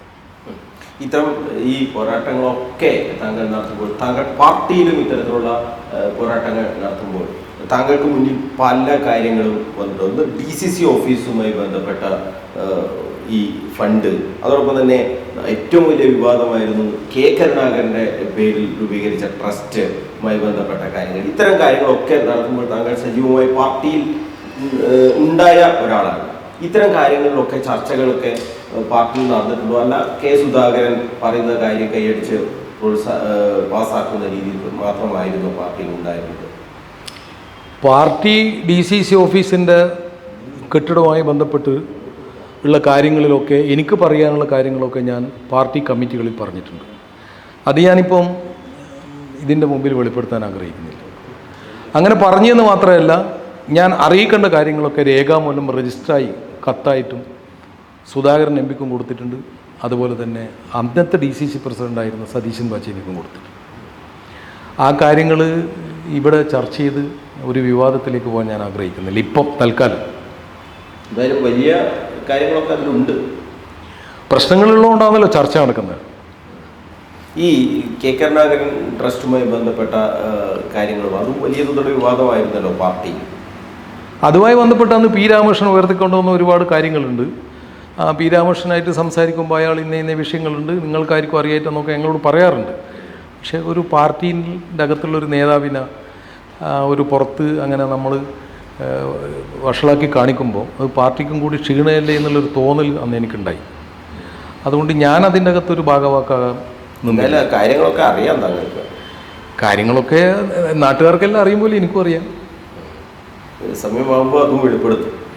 എനിക്കറിയുന്ന കാര്യം, എനിക്ക് അതിൻ്റെ അകത്ത് കൂടുതൽ ഞാൻ പഠനം നടത്താൻ പോയിട്ടില്ല. അതിനകത്ത് എന്തെല്ലോ വസ്തുത PR എന്ന് പറഞ്ഞാൽ ഞാൻ ഏറ്റവും കൂടുതൽ സ്നേഹിക്കുകയും ബഹുമാനിക്കുകയും ചെയ്യുന്നൊരു നേതാവാണ് അദ്ദേഹം. അങ്ങനെ ഒരു മോശമായിട്ട് ആരെങ്കിലും ഇതാക്കാൻ വേണ്ടി പറയുന്ന ഒരാളെ എല്ലാ ഒരു നിലപാടുമായിട്ട് ആ നിലപാടിന് വേണ്ടി പ്രവർത്തിക്കുന്ന ഒരാളാണ്. അപ്പോൾ ഇനി എന്തായിരിക്കും സത്യൻ നരവൂരിൻ്റെ അടുത്ത നീക്കം എന്നതാണ് ചോദ്യം. അതെന്തായിരിക്കും? അതുകൂടി പറഞ്ഞാൽ നമുക്ക് അവസാനം. ഞാനൊരു സാധാരണക്കാരൻ എന്ന നിലയിൽ എനിക്ക് വലിയ പ്രാമാണികത്വമൊന്നുമില്ലല്ലോ. അപ്പോൾ പൊതുപ്രവർത്തന രംഗത്ത് എനിക്ക് ചെയ്യാൻ പറ്റുന്ന കാര്യങ്ങൾ ചെയ്യും. പ്രതികരിക്കാൻ പറ്റുന്നതും സമൂഹത്തിന് ബാധിക്കുന്നതുമായ വിഷയങ്ങളിൽ എൻ്റേതായ സാമീപ്യവും ഇടപെടലുകളും ആവശ്യമാണെന്ന് പറഞ്ഞാൽ അവിടെ പ്രതികരണം ഉണ്ടാവും. അതിൻ്റെ കാര്യങ്ങളുമായിട്ട് മുമ്പോട്ട് പോകേണ്ടതെങ്കിൽ മുമ്പോട്ട് പോകും. നിയമ പോരാട്ടം തുടരും. ഇപ്പം ഞാൻ ഏറ്റെടുത്ത നിയമ പോരാട്ടങ്ങളൊക്കെ മുഴുമിപ്പിക്കണമെന്നുള്ള ആഗ്രഹക്കാരനാണ് ഞാൻ. ഇനി എന്തെങ്കിലും പുതുതായിട്ട് ഏറ്റെടുക്കണമെന്നുള്ളതിനെ കുറിച്ച് ആലോചിച്ച്. ഭീഷണി ഉണ്ടോ? ഇതുവരെയായി എനിക്ക് അങ്ങനെ ആരും ഒരു ഭീഷണിയൊന്നും മുടക്കിയിട്ടില്ല. എന്തായാലും കോൺഗ്രസ്സുകാരനായി തുടർന്നുകൊണ്ട് ഈ പോരാട്ടം അത് ഞാൻ അങ്ങനെ ഒരു ഭീഷണീനെ ഭയപ്പെടുന്ന ആളോ അല്ലെങ്കിൽ ഇത്ര കാലം ഇപ്പം എനിക്കൊരു 10 വയസ്സിൻ്റെ മേലെ കഴിഞ്ഞു, ഇനി അങ്ങോട്ടെല്ലാം ദൈവം തരുന്നത് ബോണസാന്ന് ചിന്തിക്കുന്ന ഒരാളാണ്. ആ സമയത്ത് തന്നെ എല്ലാ ആളുകളും സ്നേഹത്തിലും സൗഹാർദ്ദത്തിലും പോകണമെന്ന്. പക്ഷേ നിലപാട് പറയാണ്ട് കഴിയില്ലല്ലോ. അത് ആരെങ്കിലും വേദനിപ്പിക്കുന്നെങ്കിൽ എന്നെ കുറ്റം പറഞ്ഞിട്ട് കഴിയില്ല. അത് തിരുത്താൻ വേണ്ടിയിട്ടാണ്. അത് വ്യക്തികളെ തിരുത്തുന്നതോടൊപ്പം സംഘടനയും നല്ല രീതിയിൽ മുമ്പോട്ട് പോകാൻ സാധിക്കണം എന്നുള്ള ആഗ്രഹമുണ്ട്. ഇങ്ങനെയൊരു അഭിമുഖത്തിൽ ക്വസ്റ്റ്യൻ അവറിലേക്കൊക്കെ വരുമ്പോൾ ഇത്തരം കാര്യങ്ങളൊന്നും തുറന്ന് പറയരുത് എന്നുള്ളൊരു സമ്മർദ്ദം ആരുടെയും ഭാഗത്തുനിന്ന് ഉണ്ടായിരുന്നു? ഒന്നും ഉണ്ടായിട്ടില്ല. ഞാൻ നേരത്തെ പറഞ്ഞതുപോലെ ഈ പാർട്ടിയെ സ്നേഹിക്കുന്ന ഒരുപാട് അനുഭാവികൾ, ഒന്നും അറിയാതെ പാവങ്ങളും പ്രവർത്തകന്മാരൊക്കെ ഉണ്ട്.